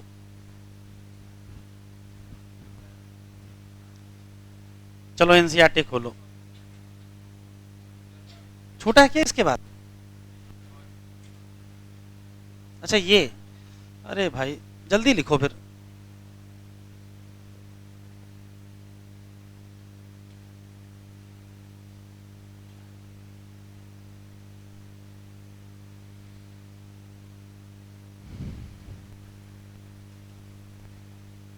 हम लोगों की यूरिन में जो यूरिक एसिड है ये कहां से आया? प्यूरिन से। और प्यूरिन क्या है? Nitrogenous base. तो सेल जब टूटेगी तो न्यूक्लिक एसिड टूटेगा, उससे प्यूरिन मिलेगी।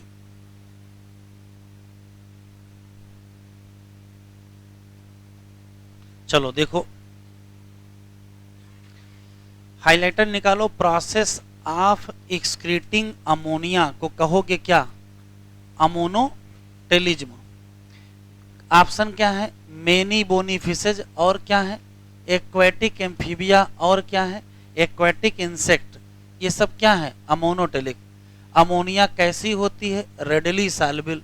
एक्सक्रीटेड कैसे करेंगे? Simple diffusion. कहाँ करोगे?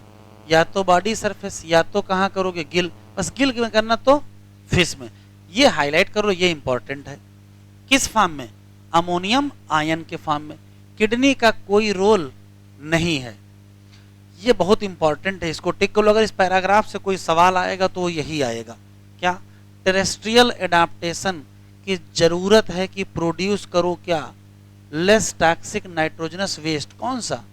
यूरिया, या कौन सा? Uric acid. और क्यों कंजर्वेशन करना किसका, वाटर का। फिर क्या ले लो, मैमल, और क्या ले लो, टेरेस्ट्रियल एम्फीबिया, और क्या ले लो, मैरीन फिशेज।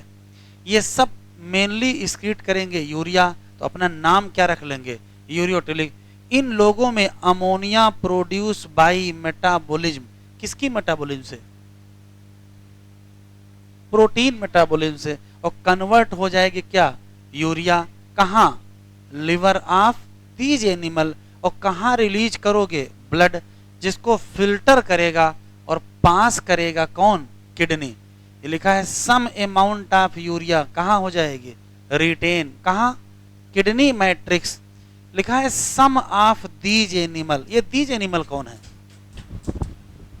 उठा दो बेटा, सम ऑफ दीज एनिमल कौन से हैं,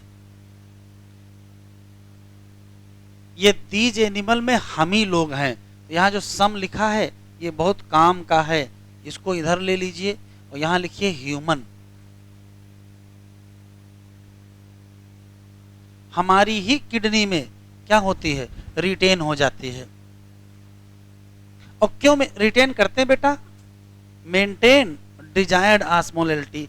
फिर लिखा है रेप्टाइल हो, बर्ड हो, लैंड स्नेल हो या इंसेक्ट, इन सब नाइट्रोजनस वेस्ट को किस फॉर्म में निकालेंगे, uric acid in the form of pellet, या क्या कहोगे, पेस्ट, विद क्या, मिनिमम लॉस ऑफ वाटर, और अपना नाम क्या रख लेंगे, यूरिकोटिलिज्म। एनसीईआरटी में पैराग्राफ है, हेडिंग नहीं है, हेडिंग डाल लीजिए, excretory organ.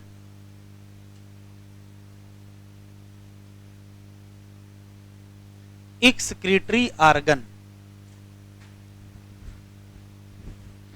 Heading excretory organ. इतना सारा पैराग्राफ है, लिखा क्या है पहले उसको समझ लेते हैं, फिर एनसीईआरटी से पढ़ लिया जाएगा। तो हेडिंग डालिए एक्सक्रीटरी आर्गन।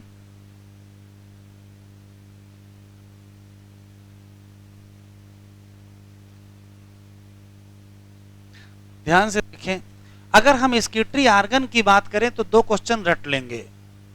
सबसे पहला है इनवर्टिब्रेट, किसी भी इनवर्टिब्रेट का एक्सक्रीटरी आर्गन कैसा होगा, तो आप कहोगे सिंपल ट्यूब्यूलर। लेकिन जैसे ही हम जाएंगे किसमें,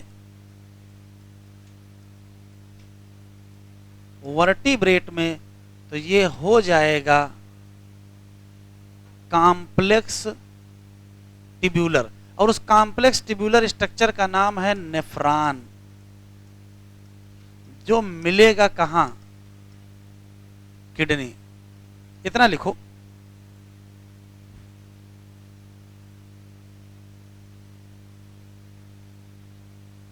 अब हमको कुछ इनवर्टिब्रेट के आर्गन पढ़ने हैं और कुछ वर्टिब्रेट के पढ़ने हैं,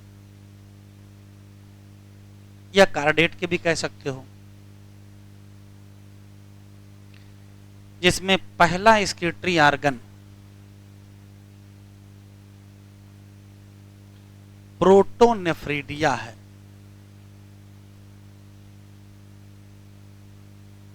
या इसी का दूसरा नाम फ्लेम सेल है।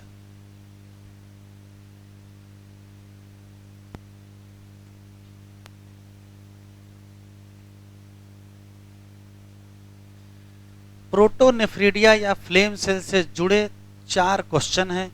पहला सवाल है कि ये एक्सक्रीटरी आर्गन किस किस का है, तो 4 लोगों का है। एक कौन है, प्लेटी हेलमिंथ कहो चाहे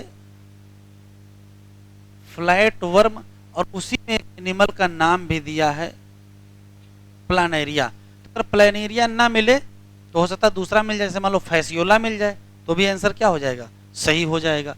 तो प्लेटी हेलमिंथ कहो चाहे फ्लैट वर्म कहो चाहे प्लानेरिया कहो और चाहे फैसियोला भी कह दो, कोई दिक्कत नहीं है। ठीक, दूसरा इसमें एग्जाम्पल है, वो बहुत इंपॉर्टेंट है। इसमें कुछ एनिलिड्स भी आते हैं। क्यों, जो नेफ्रीडिया शब्द है ये वास्तव में एनलिडा का है।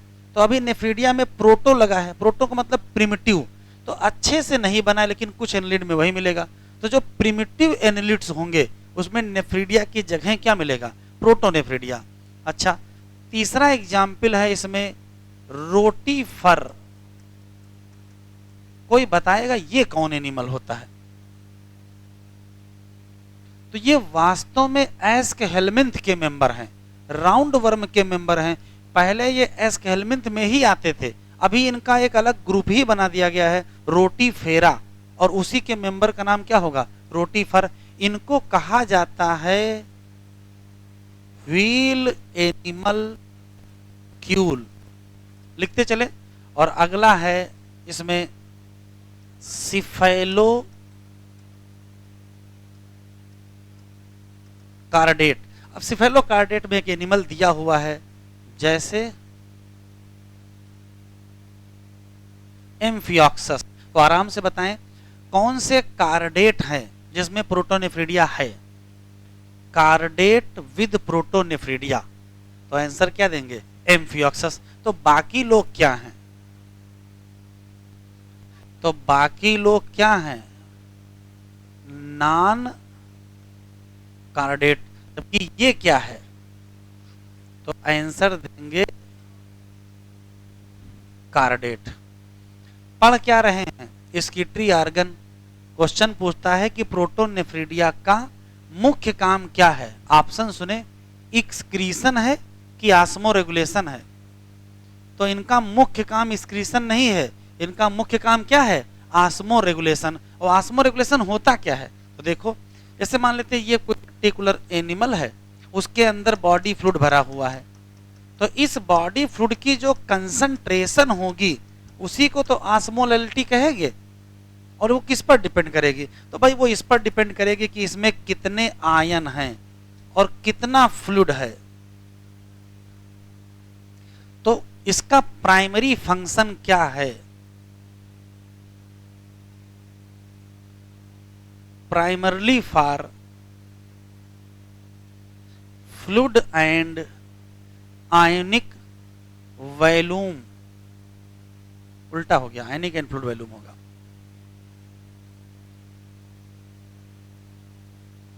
For ionic and fluid volume regulation. और आयनिक एंड फ्लूइड वैल्यूम रेगुलेशन को कहते क्या हो, तो इसी को कहते हैं आस्मो रेगुलेशन। तो ये इंपॉर्टेंट हो गया, कैसे, कौन सा है जिसका मुख्य काम आस्मो रेगुलेशन है, तो आंसर क्या देंगे, प्रोटोनेफ्रीडिया। साथ ही में लिखते चले फिर आगे बढ़ते हैं।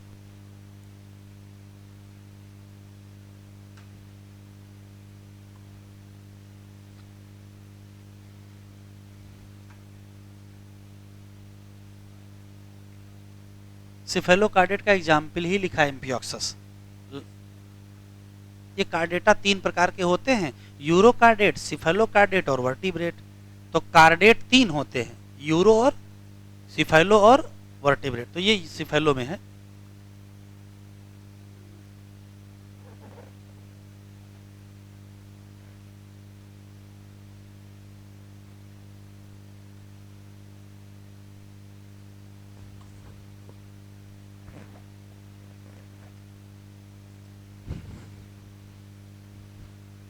बढ़े बेटा आगे।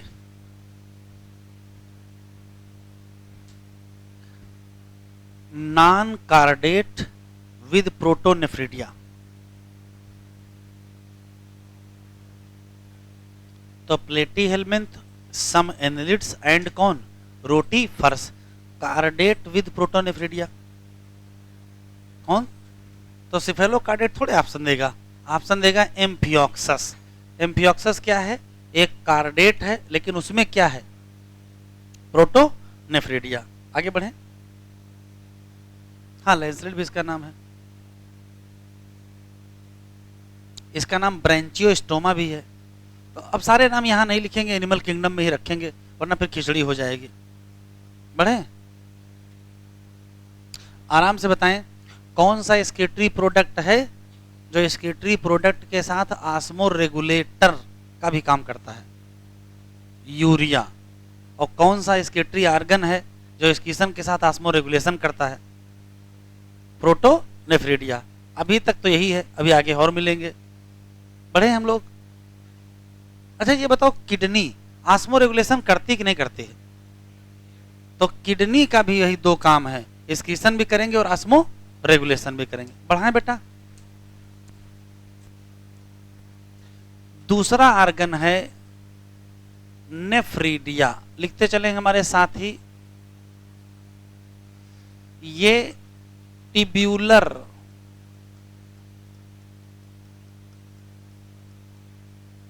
एक्सक्रीटरी ऑर्गन है। किसका? तो कहोगे एनिलिड्स का। तो चाहे एनिलिड्स कहो चाहे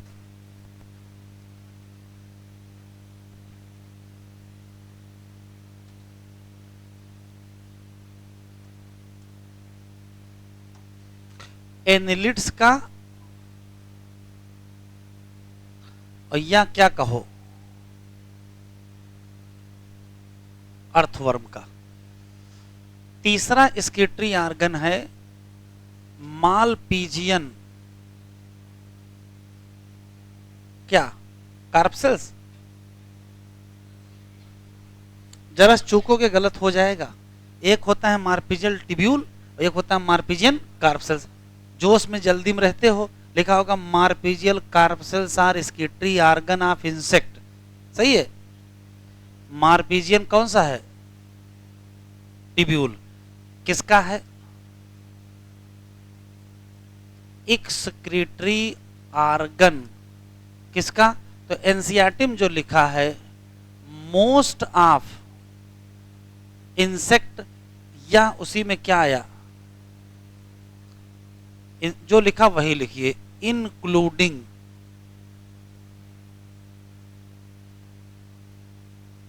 क्या? काकरोच।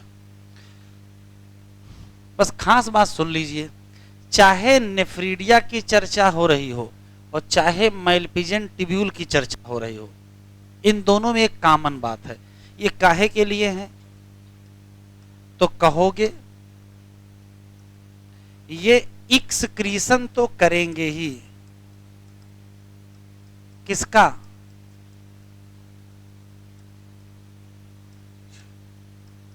नाइट्रोजनस वेस्ट का। लेकिन और क्या करेंगे? तो ऑस्मो रेगुलेशन या मेंटेन करेंगे। क्या?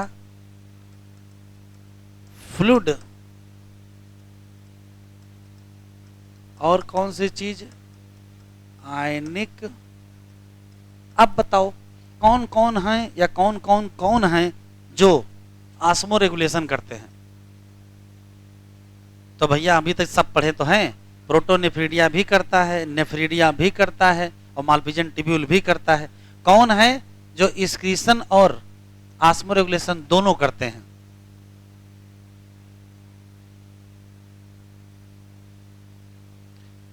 देखो यही है क्वेश्चन की भाषा का खेल। जरा सा भाषा बदलेगा, क्वेश्चन में आप डाउट में आ जाओगे। फिर से सुने, कौन है जो ऑस्मो रेगुलेशन करता है? सभी करते हैं। कौन है जो एक्सक्रीशन करता है? भैया सभी करते होंगे, अगर न कर रहे होते तो हम पढ़ काहे रहे थे यहां। कौन है जो एक्सक्रीशन और ऑस्मो रेगुलेशन करेंगे? फिर सभी हैं, सभी करते हैं। भैया आप ये बताओ, प्रोटोनेफ्रीडिया का एक्सक्रीशन नहीं करता होगा? करता। वो अलग बात है कि मुख्य काम इनका क्या है। तो मुख्य काम है, ठीक है, मानते हैं काम तो है। तो आराम से बताएं कौन एक्सक्रीशन करता है? सभी। कौन ऑस्मो रेगुलेशन करते हैं? सभी। और कौन एक्सक्रीशन ऑस्मो रेगुलेशन करते हैं? फिर सभी। तीनों क्या करेंगे? एक्सक्रीशन। तीनों क्या करेंगे? Osmo regulation. और तीनों दोनों काम करेंगे। एक्सक्रीशन और ऑस्मो रेगुलेशन दोनों काम कौन करता है? हाँ, जरा सा चेंज करेगा, प्राइमरली जैसे लिखेगा वैसे आंसर बदल जाएगा। प्राइमरली कहेगा तो किसका काम हो जाएगा? प्रोटोनेफ्रीडिया का। लिखते चलो। देखो एक और है, 4 नंबर बताओ भाई।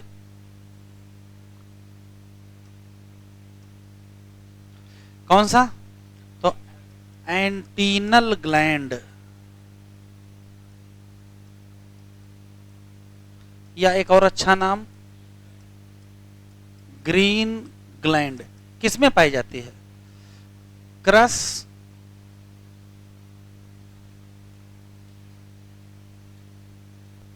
किसमें पाई जाती है? क्रस्टेशियन। ये कौन होते हैं? अच्छा, ये प्राण होते हैं। क्रस्टेशियन कौन होते हैं? तो ये वास्तव में एक्वेटिक आर्थ्रोपोड हैं। एक्वेटिक आर्थ्रोपोडा बहुत बड़ा ग्रुप है, उसी में एक ग्रुप है क्रस्टेशिया।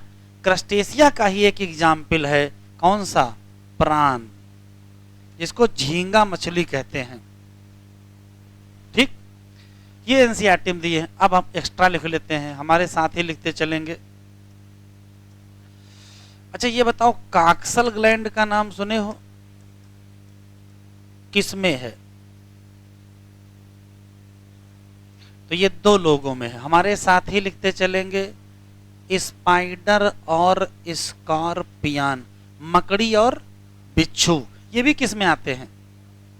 ये भी आर्थ्रोपोडा। तो आर्थ्रोपोडा बहुत बड़ा ग्रुप है, एक स्किटरी आर्गन से काम चलेगा ही नहीं। अच्छा, इसका नाम सुने हो? न्यूरल ग्लैंड,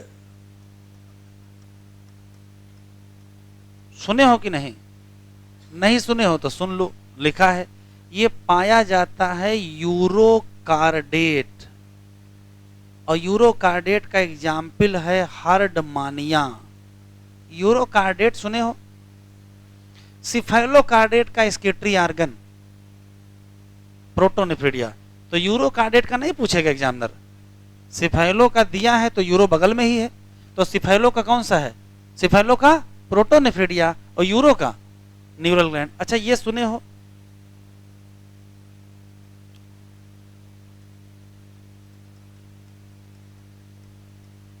प्रोबोसिस ग्लैंड किसका है? हैं? ये हेमिकार्डेट का है। और हेमिकार्डेट में एनिमल कौन सा?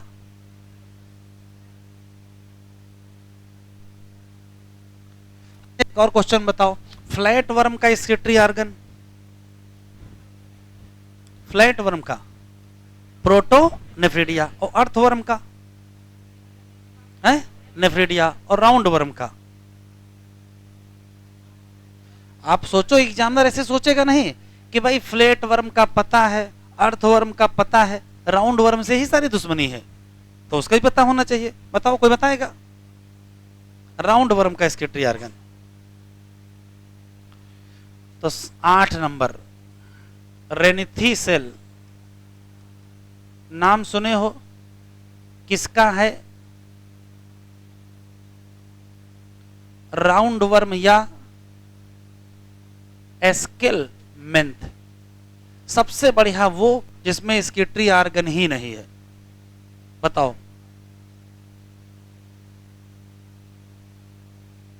तो 10 नंबर, एक्सक्रीटरी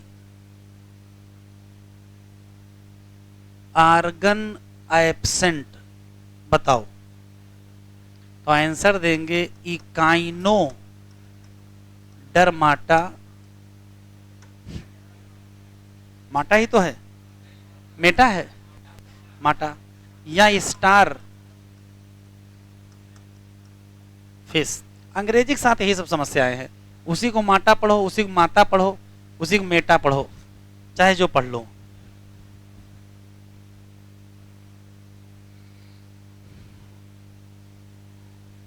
हो गया था कि केवल बातें सुन रहे थे?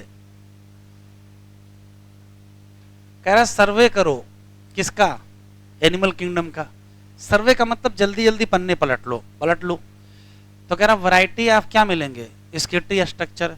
इनवर्टिब्रेट में कैसे मिलेंगे? Simple tubular. वर्टिब्रेट में कैसे मिलेंगे? कॉम्प्लेक्स टिब्यूलर, जैसे किडनी। कह रहा कुछ की चर्चा यहाँ करेंगे, यहाँ से हाईलाइट करो, प्रोटोनेफ्रिडिया या फ्लेम सेल। कोई इसका एक और नाम बताएगा? लिख लो। हाँ, वेरी गुड। इसी का एक नाम ये भी है, क्या नाम है, सोलिनोसाइट। ये स्केटरी स्ट्रक्चर है किसमें, प्लेटी हेलमिंथ हाईलाइट करो, फ्लैट वर्म हाईलाइट करो, प्लानेरिया हाईलाइट करो। रोटी फर में है, कुछ एनलिड, कुछ एनलिड में है कि सभी एनलिड में, कुछ एनलिड में, और किसमें, सिफाइलोकार्डेट, कौन सा, एम्फियोक्सस। प्रोटोनेफ्रीडिया का मुख्य काम क्या है, तो मुख्य काम क्या है, आयनिक एंड फ्लूइड वॉल्यूम रेगुलेशन, कहते क्या हो, आस्मो रेगुलेशन। नेफ्रीडिया क्या है, ये भी ट्यूब्यूलर है, बस किसमें है, आर्थोवर्म में या बाकी एनलिड्स में। नेफ्रीडिया का भी वही दो काम, एक काम क्या है, नाइट्रोजनस वेस्ट, और दूसरा काम क्या है, मेंटेन करो वही फ्लूइड और आयनिक वॉल्यूम या बैलेंस। तो फिर क्या कहोगे, आस्मो रेगुलेशन। मालपीजियन ट्यूब्यूल का काम क्या है, ये स्केटरी स्ट्रक्चर है किसमें, एनसीईआरटी में लिखा है मोस्ट ऑफ इंसेक्ट, बस यहाँ एग्जामिनर को आल करना है, गलत हो जाएगा जान लीजिए। इंक्लूडिंग कॉकरोच की एक्सक्लूडिंग, छोड़ के कि लेके, लेके, अच्छा। मालपीजियन ट्यूब्यूल हेल्प इन क्या, रिमूवल ऑफ नाइट्रोजनस वेस्ट और क्या, आस्मो रेगुलेशन। एंटीना के नीचे एंटीनल ग्लैंड या ग्रीन ग्लैंड, स्केटरी फंक्शन किसमें, क्रस्टेशिया जैसे प्राण। अब हेडिंग डाले ह्यूमन स्केटरी सिस्टम, हेडिंग डाले ह्यूमन स्केटरी सिस्टम। ये जो डायग्राम है ये एक बार एग्जाम में आ चुका है, ये वाला डायग्राम, और डायग्राम दिए थे किडनी का, जो आंसर सही हुआ वो यहां सही हो गया, आइडिनल ग्लैंड से। अभी दिखाते हैं क्वेश्चन, पहले हेडिंग डालो, कौन सा, ह्यूमन स्केटरी सिस्टम। चलिए हेडिंग डालें ह्यूमन एक्सक्रीटरी सिस्टम, और एक डायग्राम बना लीजिए।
हम लोगों के स्क्रीटरी सिस्टम में एक जोड़ी किडनी, एक ही जोड़ी यूरेटर, सिंगल ब्लैडर और सिंगल यूरिथ्रा।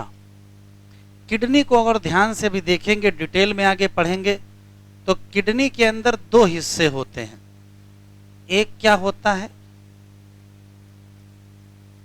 कार्टेक्स, और एक क्या होता है, मेडुला। बाकी किडनी का डिटेल अभी अंदर पढ़ेंगे, तो सिर्फ डायग्राम बनाना है, फिर हेडिंग डालना है किडनी।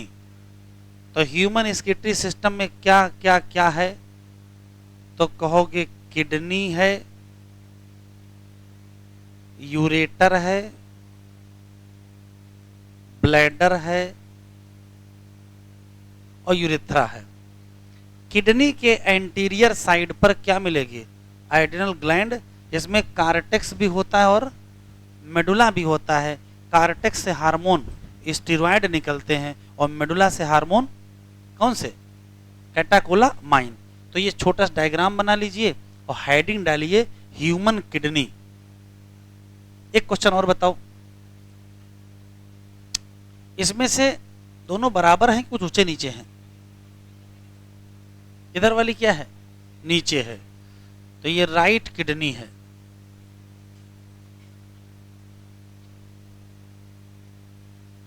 बताओ दाहिनी वाली किडनी नीचे होती कि ऊंचे? दाहिनी तरफ वाली किडनी जरा सी नीचे होती है, क्यों? तो दाहिनी तरफ जगह थोड़ी कम है, क्योंकि यहां क्या रखा है? लिवर। तो स्लाइटली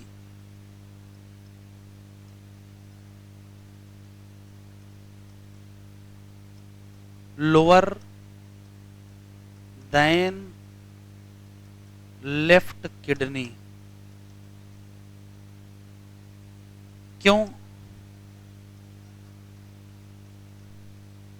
ड्यू टू लिवर। अब हेडिंग डालेंगे ह्यूमन किडनी और एक डायग्राम बना लेंगे।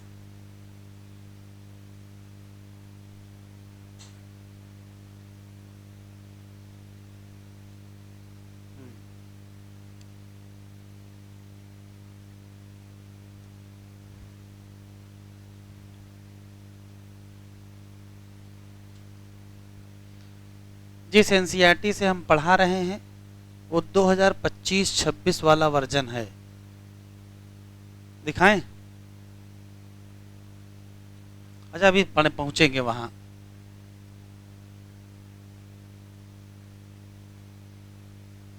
शुरू करें? बन गया बेटा? कौन तरफ की किडनी हल्का नीचे है? राइट वाली। क्यों? लिवर के चक्कर में। एक जोड़ी किडनी, एक जोड़ी यूरेटर, एक क्या ब्लैडर, एक क्या यूरेथ्रा। हेडिंग डालिए ह्यूमन किडनी।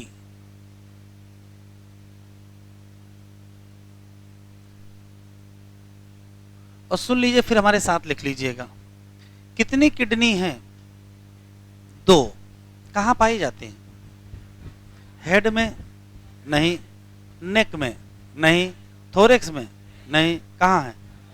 अच्छा चलो ठीक है, एब्डामेन में है। एब्डामेन में आगे है कि पीछे? तो आगे को क्या कहते हैं? वेंट्रल। और पीछे को? तो किस दीवार के करीब हैं? डार्सल की वेंट्रल, डार्सल वाल के करीब है। ये है रीढ़ की हड्डी। एक किडनी इधर है, एक किडनी इधर है। तो क्वेश्चन पूछता है कि किडनी के लेवल पर वर्टिब्रल कॉलम में कौन सी वर्टिब्री होती है? तो कहोगे लास्ट थोरेसिक से थर्ड लंबर। यही एक सवाल है जो एग्जाम में आ सकता है। ये किडनी है, किडनी वर्टिब्रल कॉलम के बगल में है, तो किस लेवल पे है? तो कहोगे लास्ट थोरेसिक से थर्ड लंबर। अभी ना थोरेसिक बताया है ना लंबर बताया है, तो ये लोकोमोशन में बताएंगे। तो अभी आप रट लोगे। किडनी कितनी है? एक जोड़ी है। कहाँ है? एब्डामेन में। कहाँ है? Side of vertebral column. Vertebral column के बगल में है। बगल में कहाँ है? तो लेबल है कौन सा? लास्ट थोरेसिक से थर्ड लंबर है। ठीक है। अब फिर उसके बाद रटने वाले सवाल। कलर कैसा है? Reddish brown. शेप कैसा है? Been shape. साइज रट लेना है। 10 से 12 सेंटीमीटर लंबाई है, 5 से 7 मीटर क्या है? चौड़ाई है, और 2 से 3 सेंटीमीटर क्या है? मोटाई है। और वजन 120 से 170 किलोग्राम। लिखो भैया। हाँ भाई, तुम लोग कुछ भी कर सकते हो।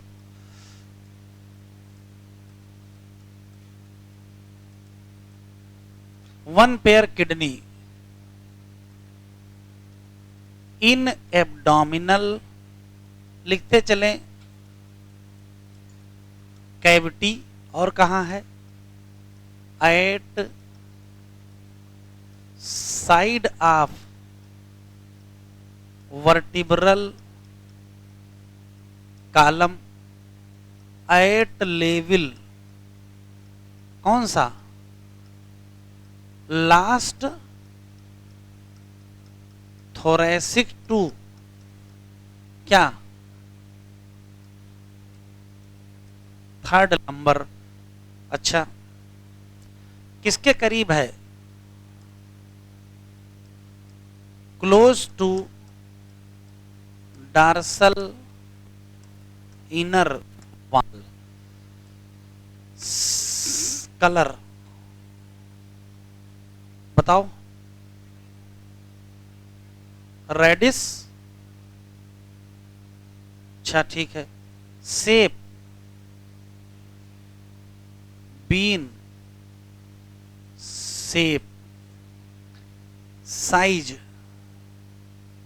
तो साइज में तीन चीजें होंगी, लेंथ, वेड्थ और थिकनेस। लेंथ बताओ, 10 to 12 centimetre, width 5 to 7 centimetre और थिकनेस 2 to 3 सेंटीमीटर। वेट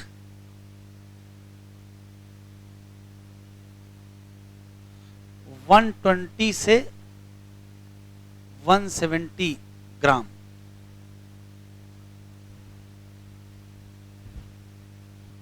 पहला सवाल कि किडनी में सबसे बाहर बाहर क्या होता है, तो किडनी में सबसे बाहर बाहर एक टफ कैप्सूल होता है। पर्पज ये है कि किडनी का जो शेप है वो मेंटेन रहे। अगर टफ कैप्सूल ना होता तो शेप मेंटेन ना रहता। एक क्वेश्चन और ध्यान से देखिए, किडनी का शेप कैसा होता है, बीन शेप। जब बीन की हम बात करते हैं तो किडनी का ये हिस्सा तो कॉन्वेक्स होगा और ये क्या होगा, कॉनकेव। तो जो कॉनकेव हिस्सा है उसके सेंटर में, कॉनकेव हिस्से के सेंटर में एक डिप्रेशन, डिप्रेशन को नॉच कहते हैं, नॉच। कॉनकेव के डिप्रेशन पाया जाता है या नॉच पाया जाता है, उसका नाम हाइलम या हिलस रिनेलिस है। दो क्वेश्चन है, ये है क्या, तो ये वास्तव में इनर कॉनकेव सरफेस पर एक नॉच है, notch at centre of inner concave surface. यही वो जगह है, अगर किडनी के अंदर कुछ भी जाना है या कुछ भी बाहर आना है तो आने जाने का जो रास्ता है वो यही है।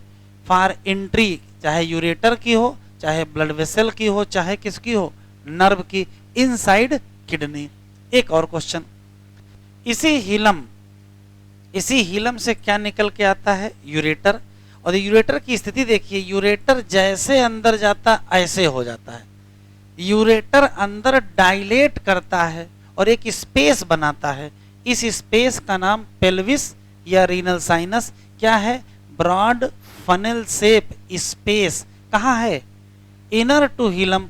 और स्पेस में बहुत सारे क्या है, प्रोजेक्शंस बने हैं, और प्रोजेक्शन को एक को क्या कहते हो, कैलिक्स, और ढेर सारे को कैलिक्सेस कहते हैं। फिर से सुन लेते हैं, किडनी बीन शेप होती है, उसके इनर कॉनकेव सरफेस के सेंटर पर एक नॉच है, नाम हेलम या हीलस रिनेलिस भी कहते हैं। काम एंट्री करना है यूरेटर का, ब्लड वेसल का, नर्व का।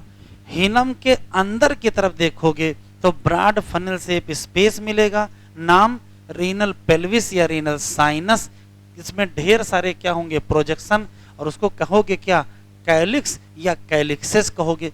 यही वो जगह है जहां रीनल पिरामिड खुलते हैं। देखो और ध्यान से देखोगे तो सेक्शन अगर काट देंगे तो पता चलेगा कि अंदर से किडनी दो हिस्से में बटी हुई है। बाहर बाहर क्या है, कार्टेक्स, और अंदर अंदर क्या है, मेडुला। तो जरा बताओ कौन कौन से आर्गन हैं जिसमें कार्टेक्स और मेडुला का डिवीजन मिलता है। तो कार्टेक्स और मेडुला का डिवीजन कई आर्गन में है, जैसे किडनी तो पढ़ ही रहे हैं, तो किडनी में है, और इसी के साथ एड्रिनल ग्लैंड में भी कार्टेक्स और मेडुला है, ब्रेन में भी कार्टेक्स और मेडुला है, ओवरी में भी कार्टेक्स और मेडुला है, इवन थाइमस में भी क्या है, कार्टेक्स और मेडुला। तो एक लाइन जरा लिख लो बेटा हमारे साथ,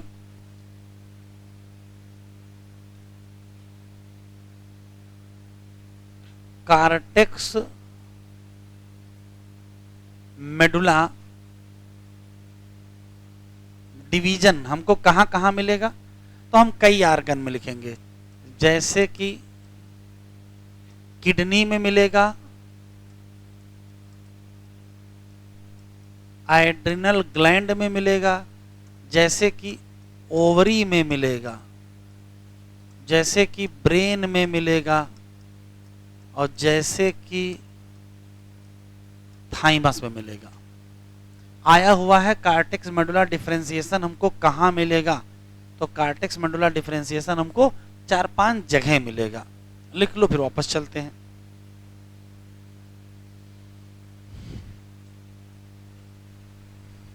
जब हम लोग किडनी को ध्यान से देखते हैं तो दिखता यह है कि इतना हिस्सा, हम लाइन खींचे दे रहे हैं, ये बाहर क्या है कार्टेक्स, और यहां से लेकर के यहां तक क्या है मेडुला। तो ये कार्टेक्स हो गया, ये मेडुला हो गया, इसको रीनल कार्टेक्स रीनल मेडुला, ये बाहर की तरफ होगा और ये अंदर की तरफ होगा।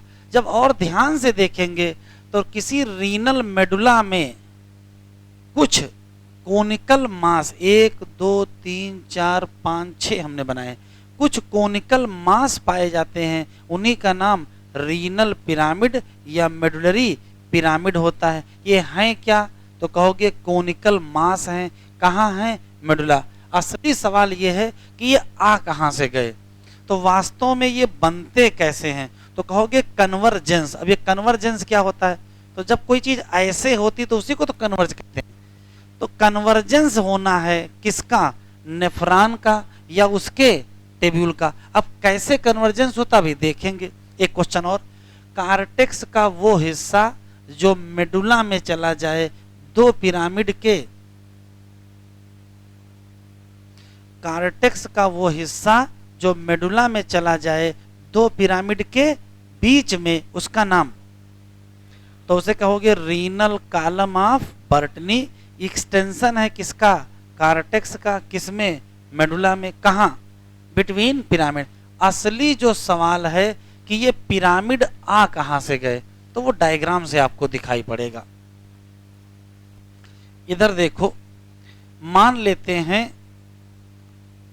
कि ये पिरामिड है,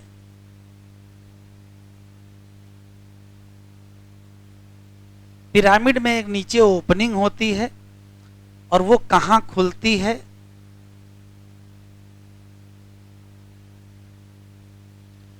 तो ये क्या है,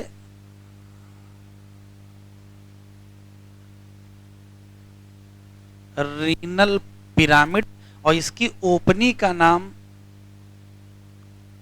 रीनल पैपिला। और ये जगह कौन सी है, पेल्विस। तो ये क्या है, ये क्या है, कैलिस। अब काम की चीज देखो, ध्यान से सुनेंगे। अभी पीछे बताया है कि जो पिरामिड है वो बनता कैसे है। देखिए, नेफ्रॉन में एक हिस्सा होता है बोमैन कैप्सूल, एक हिस्सा होता है पीसीटी, फिर हेनले लूप, फिर डीसीटी, फिर कलेक्टिंग टिब्यूल और कलेक्टिंग डक्ट। अच्छा, एक और होता है, इधर से आता है एफरेंट आर्टीरियोल, यहाँ क्या बनाता है, ग्लोमेरुलस, और यहाँ से जाता है क्या, इफरेंट आर्टीरियोल। ये सब आपको पहले थोड़ा बहुत पता है, बस आप आराम से बताएंगे हमको। ये क्या है, ग्लोमेरुलस। ये क्या है, बोमैन कैप्सूल। दोनों को मिला के क्या कहते हैं,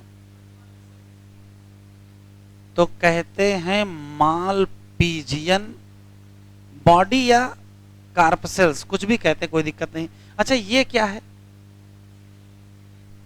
और ये क्या है, दोनों को मिला के क्या कहते हैं,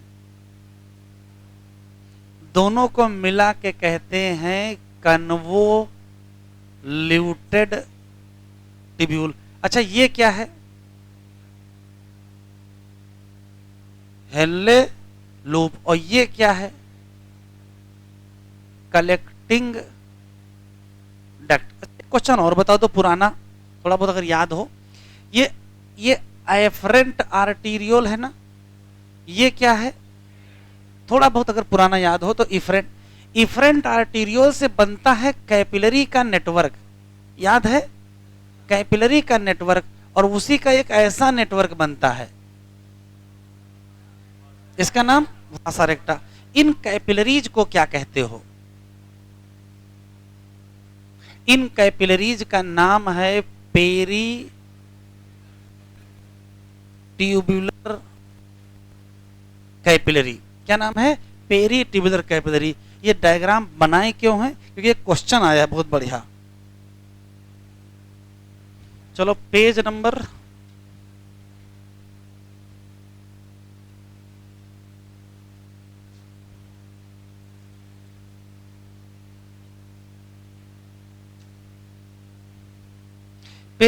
29 और क्वेश्चन नंबर 13।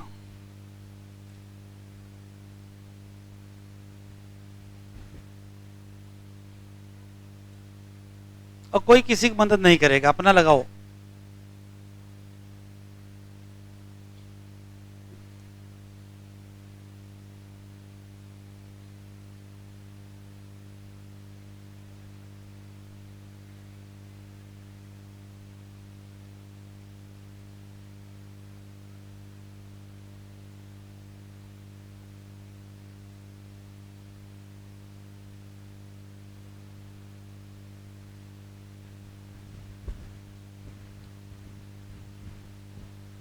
कि कौन हिस्सा है, तो अगर चूज करना पड़े तो बेस्ट आंसर ये है।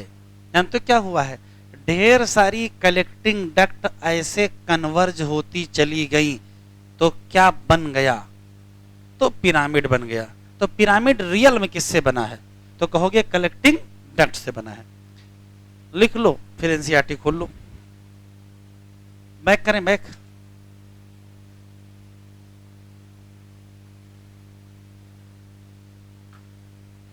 आराम से बताएं, पिरामिड जैसा स्ट्रक्चर किडनी में कहां से आ गया,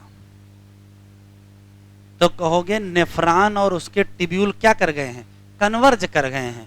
कौन कौन से हिस्से हैं और कौन कौन से हिस्से नहीं हैं, तो कहोगे कलेक्टिंग डक्ट और हेनले लूप तो पार्ट के अंदर हैं, पिरामिड के अंदर हैं।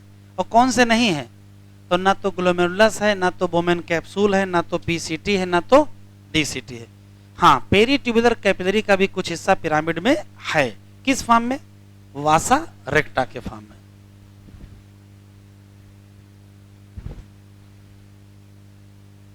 कुछ लोग तो घर से लिख के लाते हैं, ठीक है, जैसे कहो हो गया, हाँ हो गया।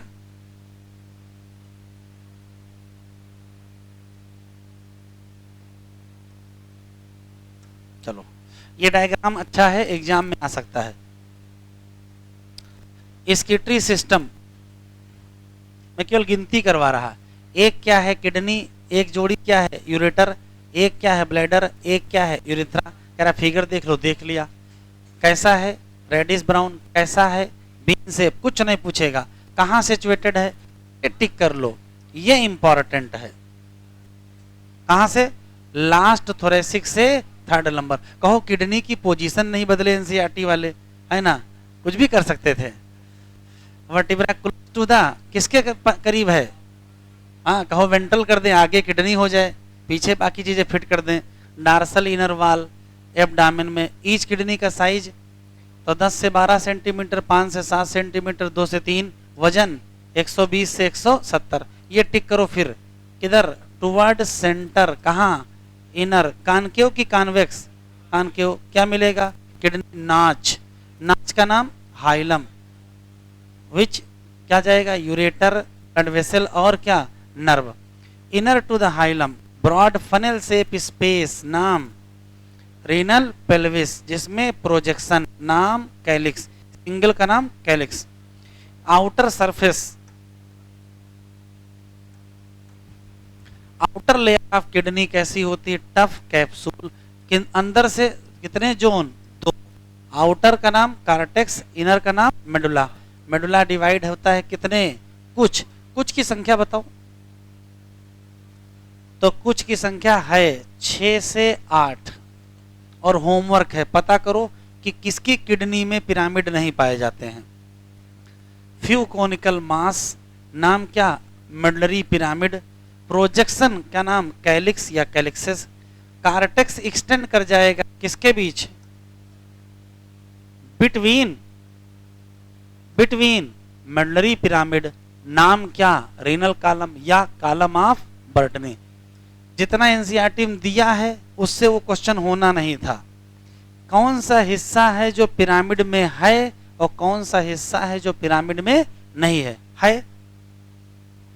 हाई में हेनले लूप और कलेक्टिंग डक्ट, और नहीं में ना ग्लोमेरुलस है, ना बोमेन कैप्सूल है, ना पीसीटी है, ना डीसीटी। बस आज इतना है।